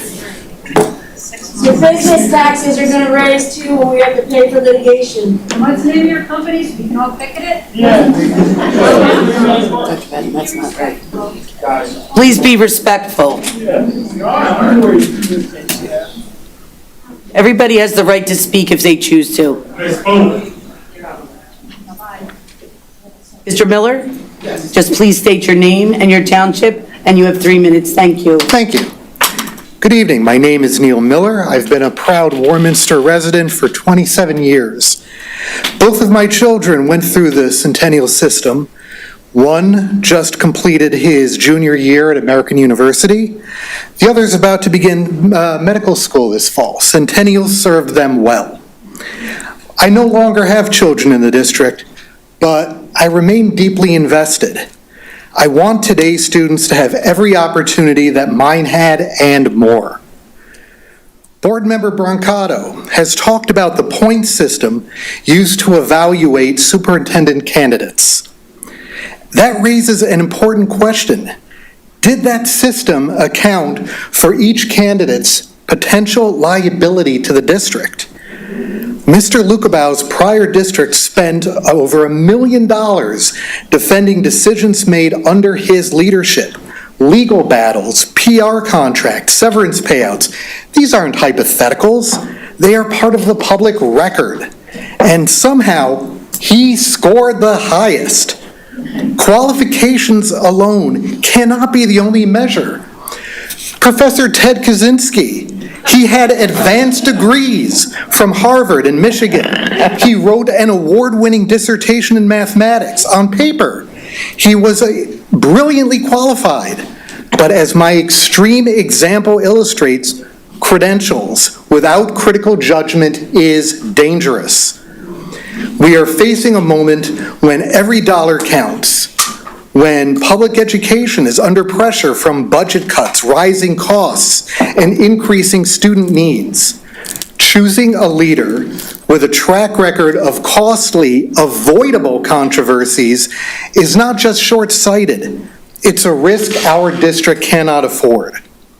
Centennial deserves a superintendent who brings stability, unity, and fiscal responsibility. Our students, our teachers, and our community deserve better than Abram Lucabaugh. Finally, Ms. Brancato, I urge you to consider what happened in Central Bucks. Dana Hunter, the board president who championed Lucabaugh's appointment and policies, was promptly voted out of office.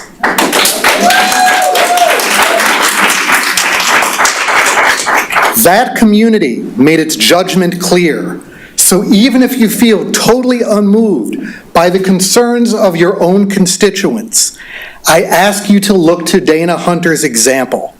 Rescind your support for this appointment, not just for the good of the district, but in your own self-interest. Thank you. Thank you.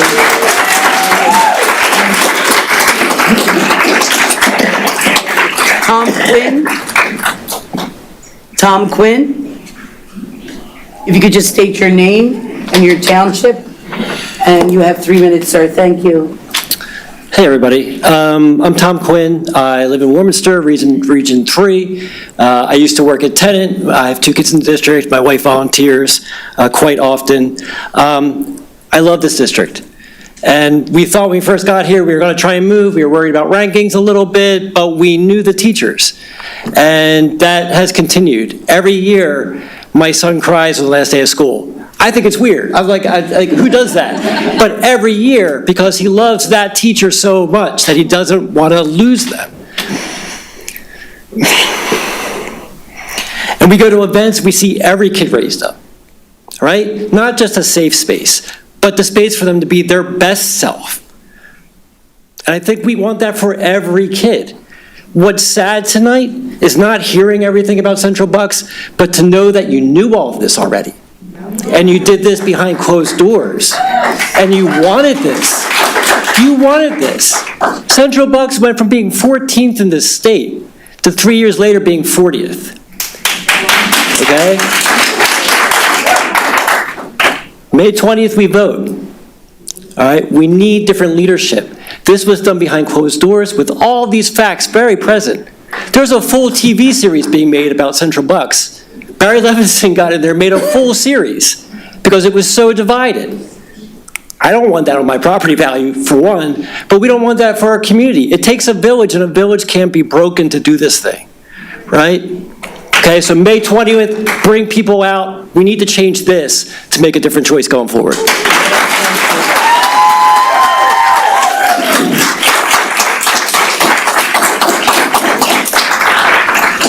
Heather Zeichel.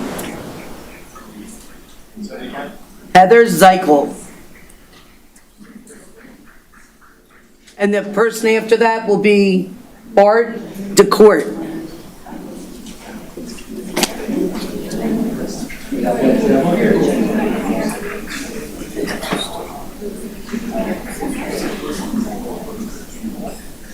When this is concluded, can we have a break? Can we have what? When this, 5 minutes? Is that long enough? 7. Mrs. Zeichel, you have 3 minutes? Yep. If you could please state your name and your township, please. Thank you. Heather Zeichel, Warminster. I'm here not just as a member of the community, a taxpayer, and a mother of 3 graduates of William Tennant, but also as someone who has worked directly under both current superintendent and the incoming superintendent that we are considering hiring. That firsthand experience has given me clear perspective. I've experienced the difference in leadership styles, and it's become very clear that our district has been longing for a change that brings the focus back to where it belongs on academics, student growth, and a healthy working environment for all staff. I am relieved and very happy to see this current superintendent stepping down.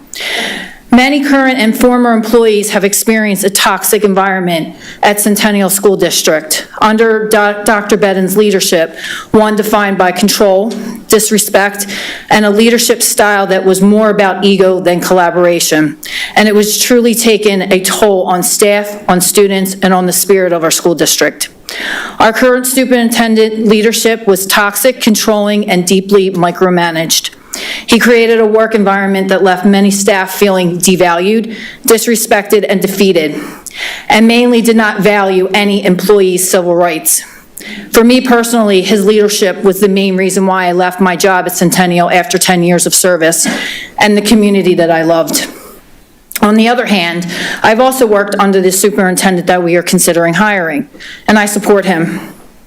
I know firsthand the kind of leadership he will bring to this district, which will be professionalism, focused on academics, be non-biased, and committed to student success.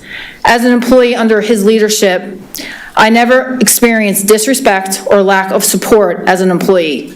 He will bring a refreshing approach that will keep politics agendas out of the classroom where they belong and will put learning first.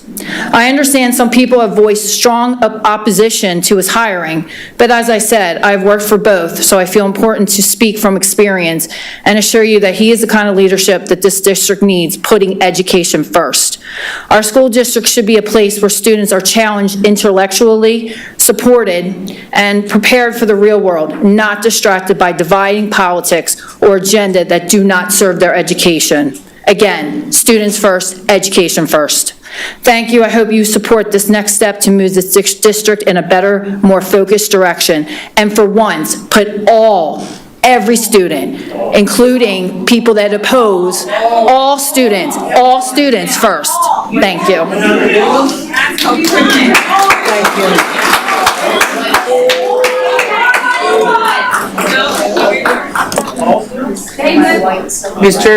Once again, would everyone please show respect to every speaker?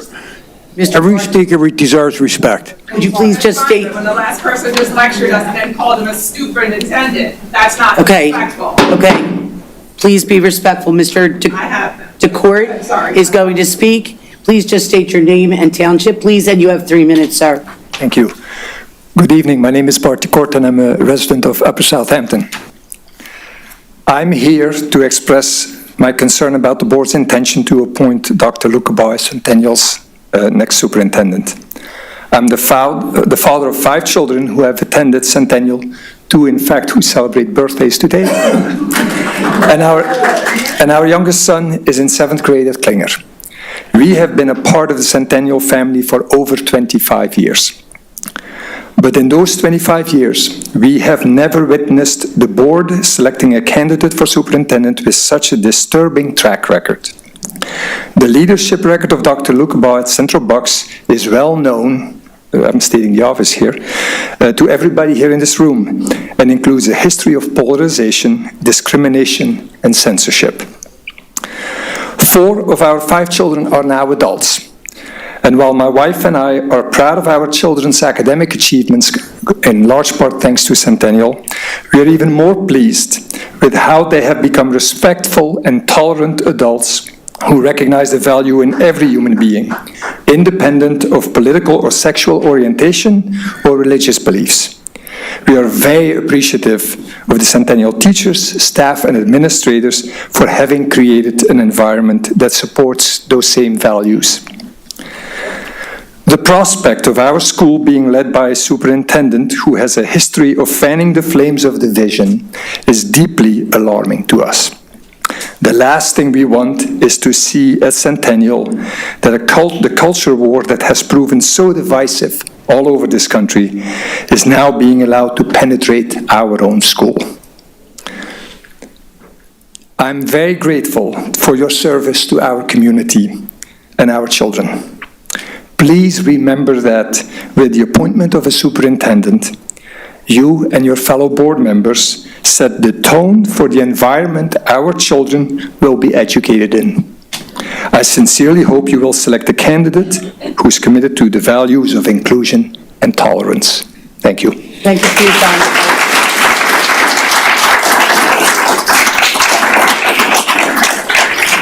Kirsten Findell, and then it will be Mrs. McNamara.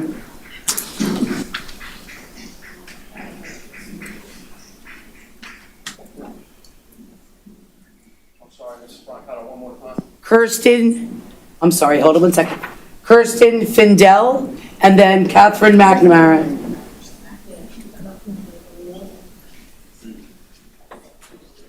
if you could just state your name and your township, and then you have 3 minutes. Thank you. Hi, I am Kirsten Findell. I'm a resident of Southampton Township, and I'm a mother of 5 children in this district, or 5 children who've gone through this district. And honestly, when I heard that you were even considering this person as a candidate, I didn't believe it. I honestly didn't believe it, just because of everything we've heard tonight, the long track record he has of division and controversy, but most importantly, as a taxpayer, I'm concerned about the economic risk. When Central Bucks appointed him as superintendent, they didn't know what they were getting into, perhaps. We walk into this with eyes wide open. We know the risks at hand. We know that there will be legal battles that will cost this district dearly, and we don't have the deep pockets to fund that. So as a taxpayer, I'm deeply, deeply concerned. But I also want to speak to the educational environment that a superintendent establishes. I have a PhD. I spent a lot of years in academic environments. I also come from a long line of teachers and teacher educators. And so I've had exposure to many, many different learning environments. And I can say with clear conviction that the environments that are most successful for children are ones where teachers can have their focus in the classroom. And what enables teachers to be most focused on the classroom is feeling like the administration has their back, is feeling like the administration supports them and allows them to just teach, to just be there with the kids and help them learn and grow and develop. So as a mom of a 7th grader at Klinger, who I want to see flourish in this district, I hope you will reverse this decision, change your mind. Don't bring this controversy into this district. We don't need it, and we don't want it. Thank you.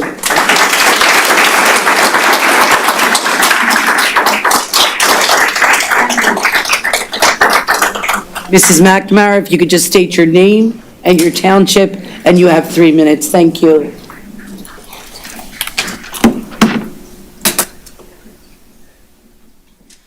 Hi, my name is Catherine McNamara, and I live in Warminster. I want to give a shout out to the overflow rooms. They're hanging in there great. And I also want to say happy birthday to everybody inside the room and outside the room. I have spoken to all of the board members before, and you know that I am coming from a special education perspective. So when I heard about the announcement, I didn't know this name. Of course I Google. Of course I come upon the media reports and what has happened in the past. And I reached out to the board members, all of them, and I asked, what are the good qualities? What am I missing? Because I want to do my due diligence, right? I'm going to give this guy a shot. He had a rough start, maybe COVID, right? Like going into all of that. I'm sure it was a rough time for him. And Moms for Liberty, that was hard, I'm sure, for him.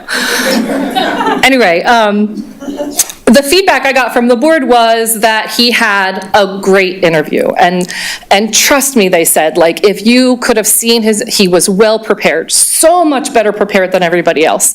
He had pages and pages and pages of a presentation and a 30-day plan and a 60-day plan and a 90-day plan.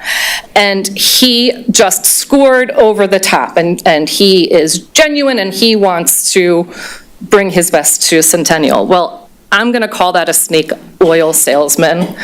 I want the backup. I want the proof. I want to know, and I want to ask him, and I want the board members to have the chance to ask him. How is he at collaborating? What kind of a leader is he? From a special education perspective, we've had a rough time in Centennial, and I have expressed to these board members that you need to get the trust of the special education community back, because Davis, that incident was rough. We were shook, right? And so here we go. Lukaba, is he aware of special education discipline policies, curriculum, how to work with a nonverbal student, how to collaborate, how to train paraprofessionals. We weren't able to ask those questions because of the process, right? We can't ask those questions. Here's the evidence. He left, and take a look at what happened in Jamison Elementary. Now, I understand, right, he wasn't there when all of it went down and reporting and not reporting, but was he aware of what was going on in that classroom? That's what I want to know. That's my concern as a special ed parent. And will he know what's happening in our special education classrooms? The evidence isn't there. Have we been able to ask him? No, because of this process. And I want those answers. Thank you. Thank you, Ms. McNamara.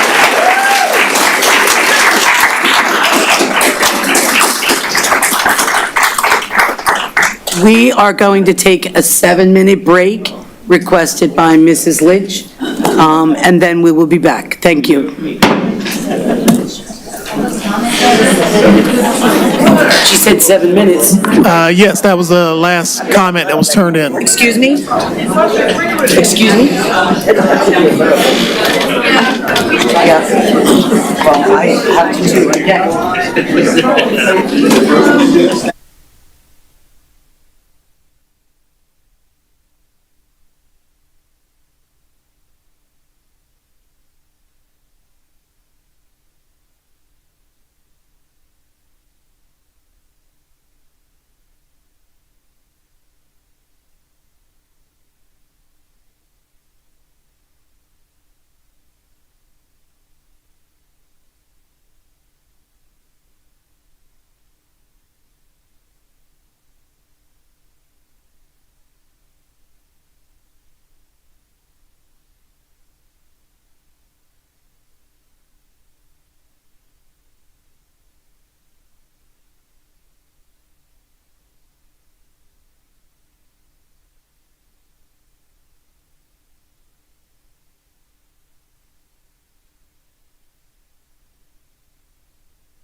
take your seats.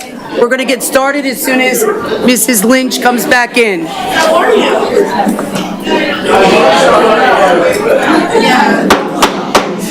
If you could please take your seats, we're going to get started as soon as Mrs. Lynch comes back in. 4 years undergrad, first grad. He's coming. Thank you. I should order one off of the room. There might be something like that.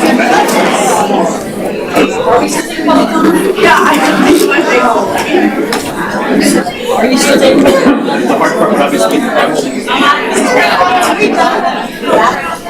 We have two more. Still want to fill out a green card? Everybody need to bring up their Well, these two are overlooked.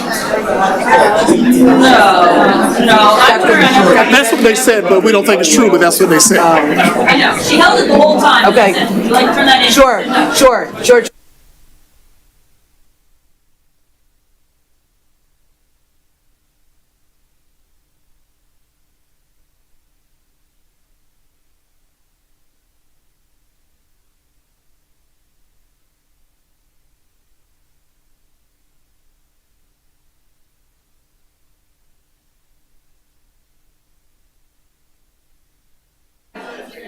No. If you could take your seat in the back, please. Everyone, we're getting ready to start. Thank you. Ladies and gentlemen, the ladies' room was packed, so we went over 7 minutes. So you ladies know how that is. Thank you. Are we good? Okay.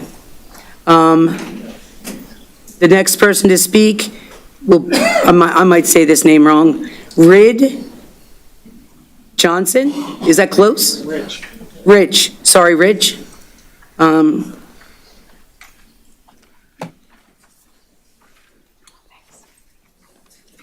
If you could please state your name and your township, and you have 3 minutes, sir. Thank you. Sure, thank you very much. My name is Rich Johnson. I'm from Southampton. And so I wanted to say, I've heard a lot tonight of personal attacks against an individual that many of us don't know. And I want to caution against that because I would not support a personal attack against any one of you when I don't know the facts about you, if I've never met you. And so it is easy for us to read things online. It is easy for us to find information that supports maybe some of our presuppositions.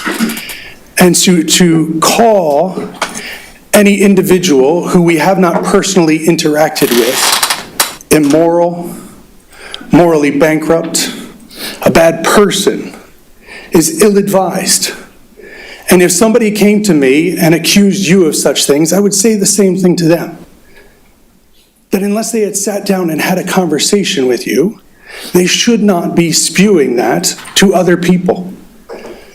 If you have a concern, I would encourage you to ask the questions. Find out. Because it is easy for us to see black and white text and create a narrative or follow a narrative that was built for us. And so I've seen it done on both sides. And you need to be careful. Now, it was interesting. An individual came up and he basically warned the school board about consequences of elections. And then another individual got up and then said that the Central Bucks School District went from 13th to 40th, which was a consequence of an election. And so not always do those things work out well. And I would also be careful that we don't allocate liability on somebody for things that may not have been within their control. Dr. Bedden works for the school. He works for the school board. He doesn't get to make up his own things. And Dr. Lukeball works for the school board. He didn't get to make up his own things. And so if there is accountability or supposition of accountability, we need to look at the whole picture and not bring things in that don't matter. I don't want Dr. Bedin's name to be tarnished on something that happens 2 years from now, and somebody stand in a town hall and go, well, maybe it was his fault. That's not helpful. That's not productive. Let's encourage one another. Let's have reasonable dialogue. Let's converse about it. Let's find the facts. Thank you very much. Have a great night, everybody.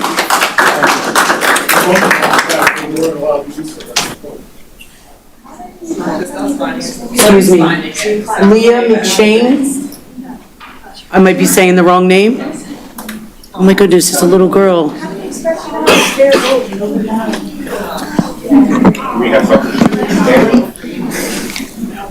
Can you reach the microphone? Yes. Okay. You have 3 minutes. Can you just say your name? That's all you have to say. My name is Leah McShane, and I'm a resident of Warminster. I've been at Willowdale for 6 years, and I have thought of many things. But I'm afraid that if Dr. Lucaball is superintendent, that my ability to think would be restrained by him. I want to think, not to be told what to think. Mrs. Brancato, have you even thought about the kids and what's good for them? My grandmother worked with him, and I talked to her about him. I can clearly say that I'm afraid if he's superintendent that I won't be able to think for myself, and I would have to be told what to think. Thank you.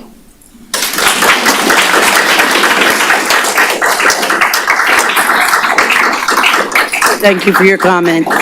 Let me just say, I was very proud of this student because he addressed the board and not the audience. Thank you so much. Kiri Sellers, if you could just state your name and your township and speak into the microphone, you have 3 minutes. Thank you. Good evening. I'm Kiri Sellers from Southampton Township. I wasn't planning to speak tonight, but after hearing numerous comments from the residents of our community, I felt like I must. I've stood in front of this board numerous times as a mother of 2 children who are in the school district currently and have been for the last 11 years. I've been here as a taxpayer. I have spoken on numerous issues regarding COVID policies, test scores, bias politics, as well as the increase in school tests, just to name a few. I've been dismissed by school board members who haven't agreed with me and my position when we were unpopular, so I understand how that feels when people are up here. Let me get to the issue at hand, the superintendent.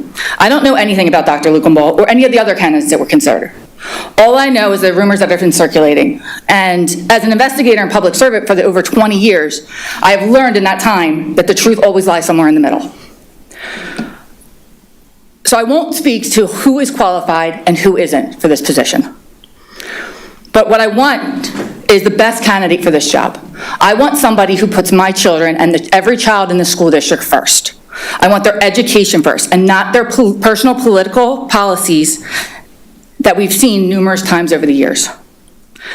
As an individual who has several family members that identify as part of the LGBTQIA+ community, I believe that everybody has a right to identify their own identity and their sexual preference, and everybody should be equal.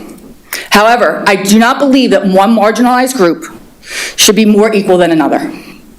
And although I believe in an open dialect and encourage controversial issues in the classrooms, I don't believe that teachers of political affiliations or sexual identity should be known to the students, as this can create an uncomfortable environment and fearful environment for students who might disagree. The only flag that I think that should be flown in a classroom is the American one, as this includes everyone who resides in this great country that allows us to speak and have differences of opinions. Thank you. Thank you for your comment. Okay, that wraps up our board comments. Our public comments. So if we could move on now, Mr. Goddickson, if we could go back to the consent agenda. We have a number of items. Do we want to pull any of these items? We have already voted on 6.6. Seeing none, we're moving everything in unison. Be it resolved that the Centennial School District Board of School Directors, 6.1A, approves the minutes from the April 8th, 2025 work session, regular school board meeting. 6.1B, approves the minutes from the April 22nd, 2025 Committee of the Whole School Board meeting. 6.2, personnel. 6.2A, retirements. 6.2B, resignations. 6.2C, authorization to employ. 6.2D, leaves of absence. 6.2E, change of status. And 6.2F, homebound tutor. And 6.2G, co-curricular clubs and activities. 6.3, exception to policy, we have none. 6.4, appointments, we have none. 6.5, waivers. 6.5A, approves retroactively an exception to policy 707, use of school facilities to grant a 50% reduction of fees for an activity of our Lord track and field to use the William Tennant High School Stadium on Tuesdays and Thursdays for practice from March 18th through June 2nd, 2025. Cost to an activity is $1,995. We already did 6.6, so we're moving to 6.7, bids and quotes. 6.7A, approves the software maintenance and service agreement renewal for the 25-26 school year. District cost not to exceed $265,074.01. 6.7B, approves the Vimeo quote for a 3-year renewal effective July 1st, 2025 through June 30th of 2028. Total cost for the district for 3 years is $52,500. Assemblies and speakers and programs, we do not have any. Contracts and licenses and services. 6.9A, approves the agreement between the Centennial School District and the Council of Southeast Pennsylvania, Inc., to provide 3 student assistant program counselors for our 6 schools for the 25-26 school year. District cost not to exceed $135,555. 6.9B, approves the addendum agreement with GHR Education for the purpose of substitute services for professional and support staff effective July 1st, 2025 through June 30th, 2026. GRH will be used for positions that Kelly Educational Services cannot fill, examples, school counselors, behavioral specialists, and paraprofessionals, etc. 6.9C, approves the renewal of the legal service consultation agreement with Sweet, Stevens, and Katz and Williams, LLP, for the 25-26 school year. District cost is $10,500. 6.9D, approves the renewal contract with Keystone Freedom Academy for the 25-26 school year. District cost for tuition for 5 seats equals $263,898. Additional enrollment above 5 seats will be $324 per day per student. 6.9E, approves the renewal tuition agreement for ESY services at Fairworld Academy from July 1st through August 7th, 2025, as per attached. ESY tuition fee is $6,836.52 per student, plus any related services as required by the IEP. 2 students are anticipated to attend the ESY program. 6.9F, approves the tuition agreement between Centennial School District and Comprehensive Learning Center, Inc. for student 9-3 for the 25-26 school year in the amount of $128,500. 6.9G approves the renewal tuition agreement between Centennial School District and Comprehensive Learning Center, Inc. for student 14-1 for the school year 25-26 in the amount of $128,500. 6.9H approves the renewal tuition agreement between Centennial School District and Comprehensive Learning Center, Inc. for the students 16-16 for the school year 25-26 in the amount of $128,500. 6.9I approves the renewal of the Power School IEP software agreement for 1 year, district cost not to exceed $18,837.77. 6.9J approves the special education service agreement and schedule of projected cost with the Bucks County Intermediate Unit, number 22, for the 25-26 school year in the amount of $8,736,002. Textbooks, we have none. Acceptance of donations, grants, and bequests, we have none. And lastly, changes of academic programs and positions and stipends, we do not have any. Second. Second by Mr. Sadowski.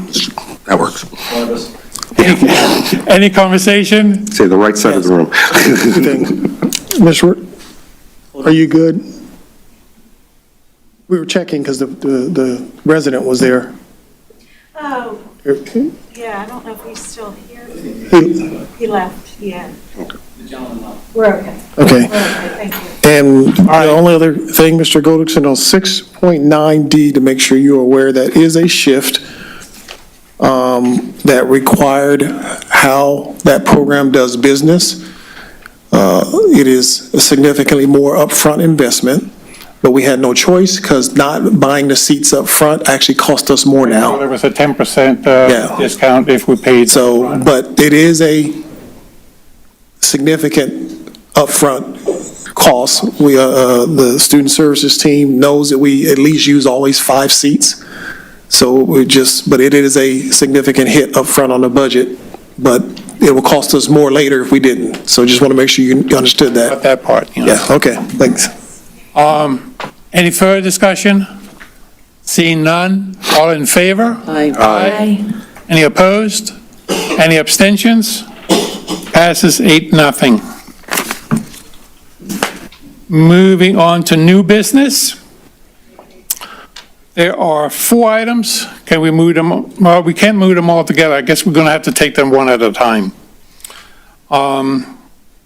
Be it resolved that the Centennial School District Board of School Directors, 7.1, approves the proposed special education plan for the 25 through 28, and the association affirmation after approval, the plan and signature sheet will be officially submitted to the Pennsylvania Department of Education. Second. Second by Mr. Hartline. Any discussion on this? Seeing none, all in favor? Aye. Aye. Any opposed? And the reason we had to go one by one is we do need 3 names for the second one here, 7.2, appoints to be announced as the Centennial School District voting delegates for the PSBA Delegate Assembly on Tuesday, October 21st, 2025, as part of the PASA PSBA School Leadership Conference as per attached. So we need 3 names to insert here. Mr. Hartline? Even though I've been the delegate many times, I cannot go this year. Is it online or in person? It is in person, I believe. It is in person. And you know what day of the week that is? Yeah. Yeah, it's a Tuesday. That's a tough day. Yeah, that's a hard. It's not available virtually? No. Mr. Martin, any interest? I will pass. Mrs. Lynch? I've had the honor many times, thank you. I pass to someone else. Mr. Gennard? I'm unavailable. I was going to say, if we appoint 3 individuals, and our schedules do not allow, we may be able to shift them later. I think PSBA does allow us to do that. So Dr. McGuire's not here, so I say we put her name in there. I say she's listening online, she can, You're welcome. But we still need 2 more names. Fleming Goddickson No, he's already committed through MBA EIT. on October 25th, you know that now? 21st. Thing. Yeah, it's Well, I'm sorry to say, unless I can't represent one-on-one. unless I can take a 1-year-old with me, because I'm sorry, I get 1 day a week. Move to table point 7.2. Amen. Second. Yep. All right. Motion has been made to table 7.2. Motion made by Mr. Martin and seconded by Mrs. Clausen. Any further discussion on that? To table, all in favor? Aye. Aye. So table 7.2. Do we have a deadline that we need to submit these names? Do we know? I don't know the deadline, but we've got plenty of time. Okay, all right. Taking you on that one. 7.3, approves the home and school bylaws for Davis, McDonald, Willdale, Klinger, and Law College, effective May 13th, 2025, through May 13th, 2028, pending no changes per policy 908.1, home and school affiliation as per the attached. Second by Mrs. Sadowski. Mr. Chair? Yes. I'd like to make a recommendation. This is something that we've tried to rectify, that for the home and schools that were out of alignment with policy. The date for effectiveness has to stay the same to get in alignment, but I would like to make they're supposed to be on 3-year cycles, but I would recommend that we go May 13th, 2025 to June 30th, 2028, so they get back on cycle for the school years of July 1 through June 30th after that. The date again? So someone has to make the motion, but I recommend that you approve the Home School Association bylaws for the 3 schools from May 13th, 2025 to June 30th, 2028. I will make the motion to change it. A second. Just trying to get them in alignment with the budget year. Yeah. 28. And it's seconded by Mrs. Brancato. Any further discussion? Well, we are voting on the motion to make the changes first. Yeah. All in favor? Aye. Aye. Now we can move forward with the motion of Voting on it. voting on the approval of the school bylaws. Right. All in favor? Aye. Aye. Any opposed? Any abstentions? Passes 8-0. And I apologize, I should have caught that earlier, but I just noticed it. No big deal, easy enough to fix.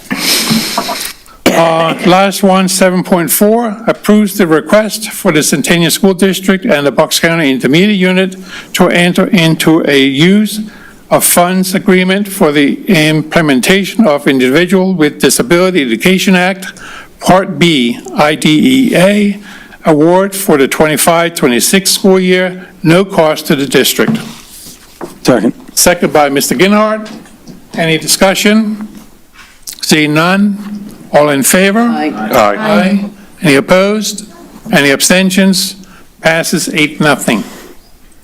Mr. Gennard? Okay, so for policies, there are 3 that are for initial distribution. Policy 103, discrimination, harassment affecting students. Policy 104, discrimination, harassment affecting staff. And policy 234, pregnant parenting and married students.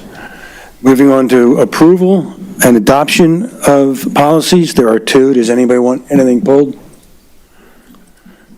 Be it resolved that the Centennial School District Board of School Directors 8.2A adopts policy 005, organization, 8.2B, policy 823, opioid antagonist. Can I get a second? Second. Second by Mr. Hartline. Any discussion? All in favor? Aye. Opposed? Abstentions? Carries 8-0. All right, for finance, we have 4 items that need to be approved this evening. Does anybody wish to have any of the 4 pulled out? Do we have any questions on any of the 4? All right, seeing none. Be it resolved that the Centennial School District Board of School Directors approves the schedule of bills, investment, cafeteria fund budget reports, and general fund cash receipt summary, April 2025, as per the attached. 9.2 approves the 2025 budget transfers for April, as per the attached.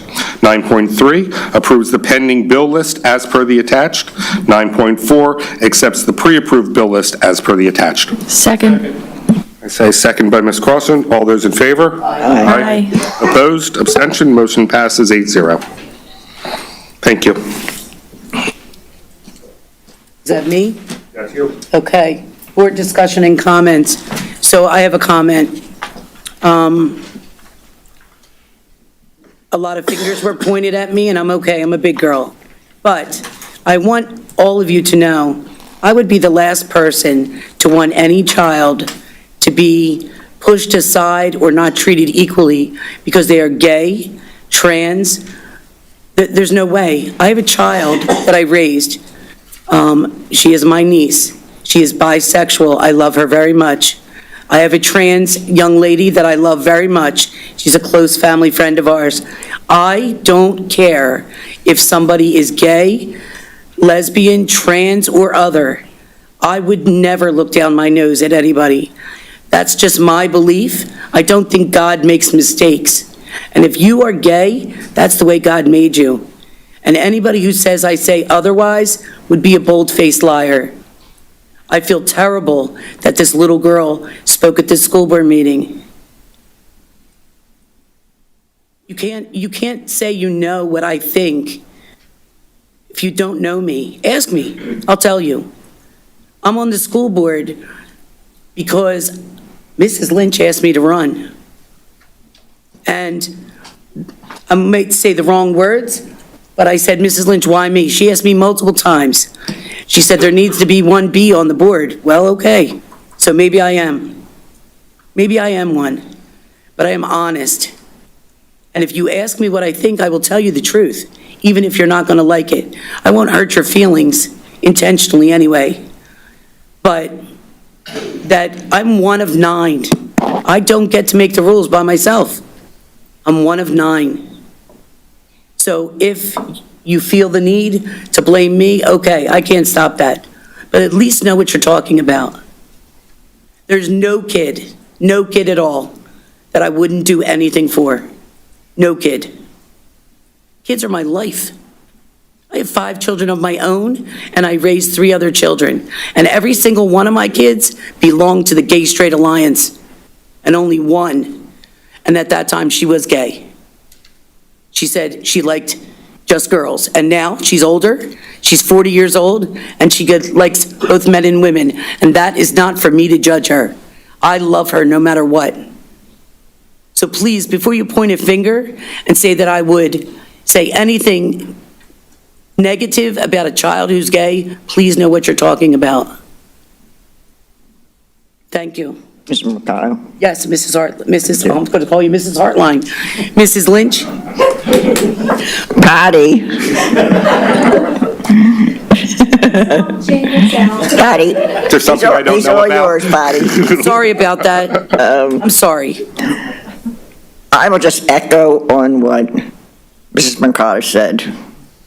And I'll make it very simple. As for all the categories that she described, we are all God's children. Absolutely. It doesn't matter. Nope, it doesn't matter. How, why, or when.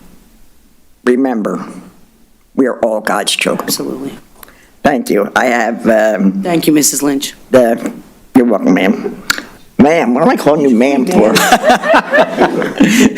It must be late and I'm going crazy anyhow. Remember that, ma'am. The meeting on May 22nd at Law College will not be live or videoed due to the lack of equipment.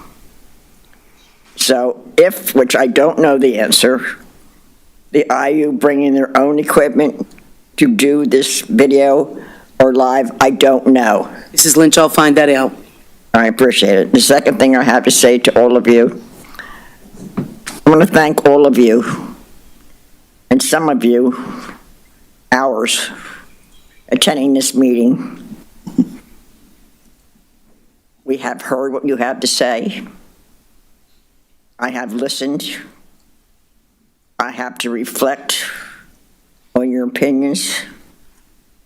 Collectively, I will have to vote. Thank you, Mrs. Lynch. I don't have anything else to say about that. I just stopped dead. We all.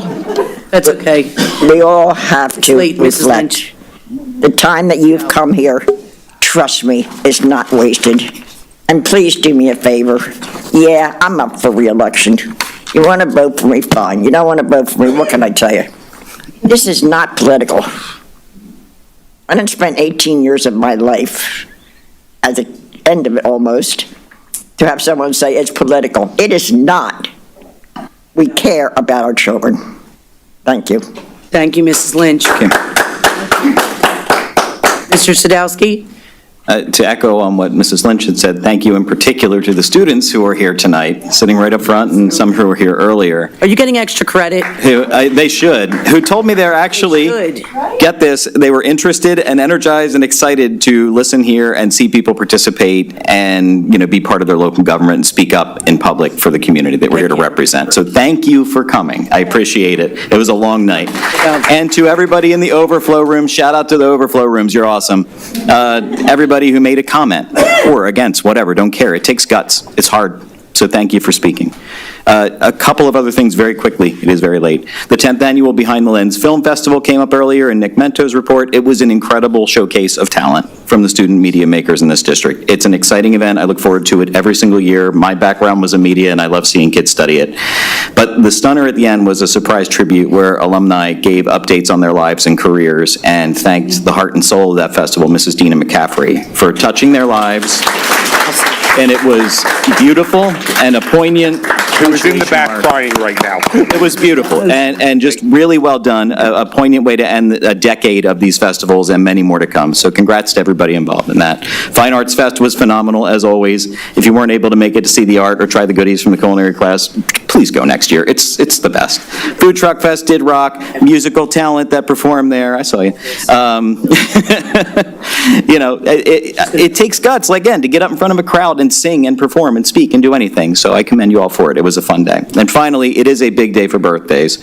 So it is my wife's birthday today, too. And I spent it here and in the executive session before, rather than taking her out for the very nice dinner that I fully owe her now. So, thank you. Thank you, Mr. Sadowski. I did not attend the executive session because you only get to be one time. And I only have one granddaughter, and sometimes I have to be able to put family first. If it was my husband, he would have got nothing. When I had a granddaughter, I retired. Excuse me?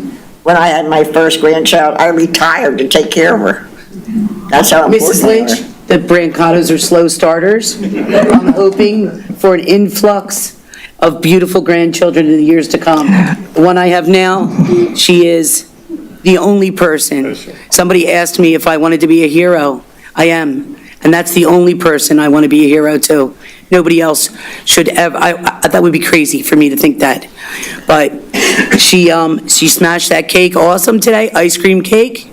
And we have that memory, because at the end of the day, that's all you have. Thank you. Dr.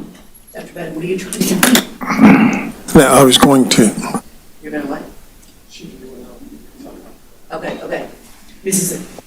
Mrs. Lynch would like to make a motion, so if we could give her the floor. if people wouldn't mind the reports, could we table the reports to the next meeting? We will. So, with that in mind. I will say this, y'all do a wonderful thing in reports, and we love hearing them, but maybe next meeting, we'd love to hear them a little more. Is there a second? You mean a little less? There was a second. You have a unanimous. There's a second. And so because rather than suspend them, just make a motion to combine these reports with the next meeting's report. Perfect. And you've done the same thing, but you're saying you're just going to make one? Would you like to amend your It motion? sounds wonderful. I will second it. All those in favor? Aye. Okay, so we're going to skip number 11. Next part will be communications. Oh, dear God, we did it. Additional community comments, no. Schedule of board meetings, calendar of events. Make it fast, Mr. Goddickson. Unfortunately, it's not going to be that easy because it's a pretty long list. But schedule of school or board meetings and calendar events. Starting with tomorrow, Wednesday, May 14th at 6 p.m., Arts Hall of Fame at William Tennant High School. Monday, May 19th at 7 p.m., BCIU board meeting at the BCIU boardroom in Doylestown. Tuesday, May 20th, all schools closed, offices open due to the election day. Thursday, May 22nd, 6 p.m., superintendent candidate meet and greet at Log College. Friday, May 23rd, all schools closed, offices open. May 26th, schools and offices closed, Memorial Day holiday observation. Tuesday, May 27th at 7 p.m., Committee of the Whole meeting right here in the boardroom. Wednesday, May the 28th at 6:30, Senior Award Night at William Tennant High School.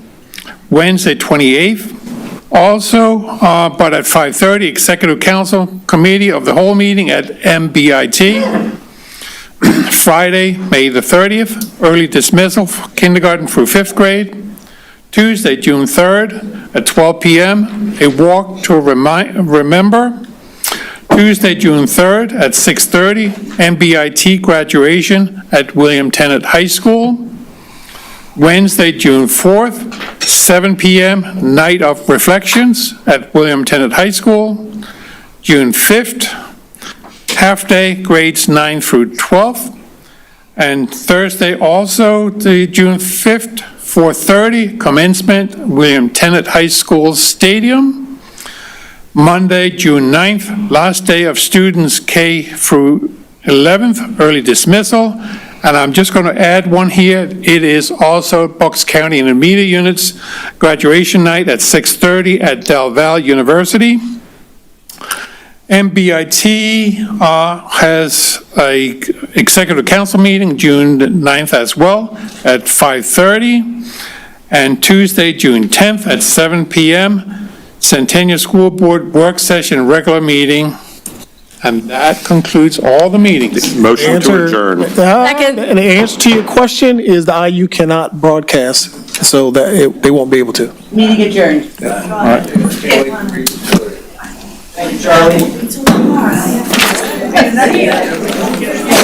guys are troopers, sticking it out for the whole. Thanks for saying yes, sir. Thanks for your time.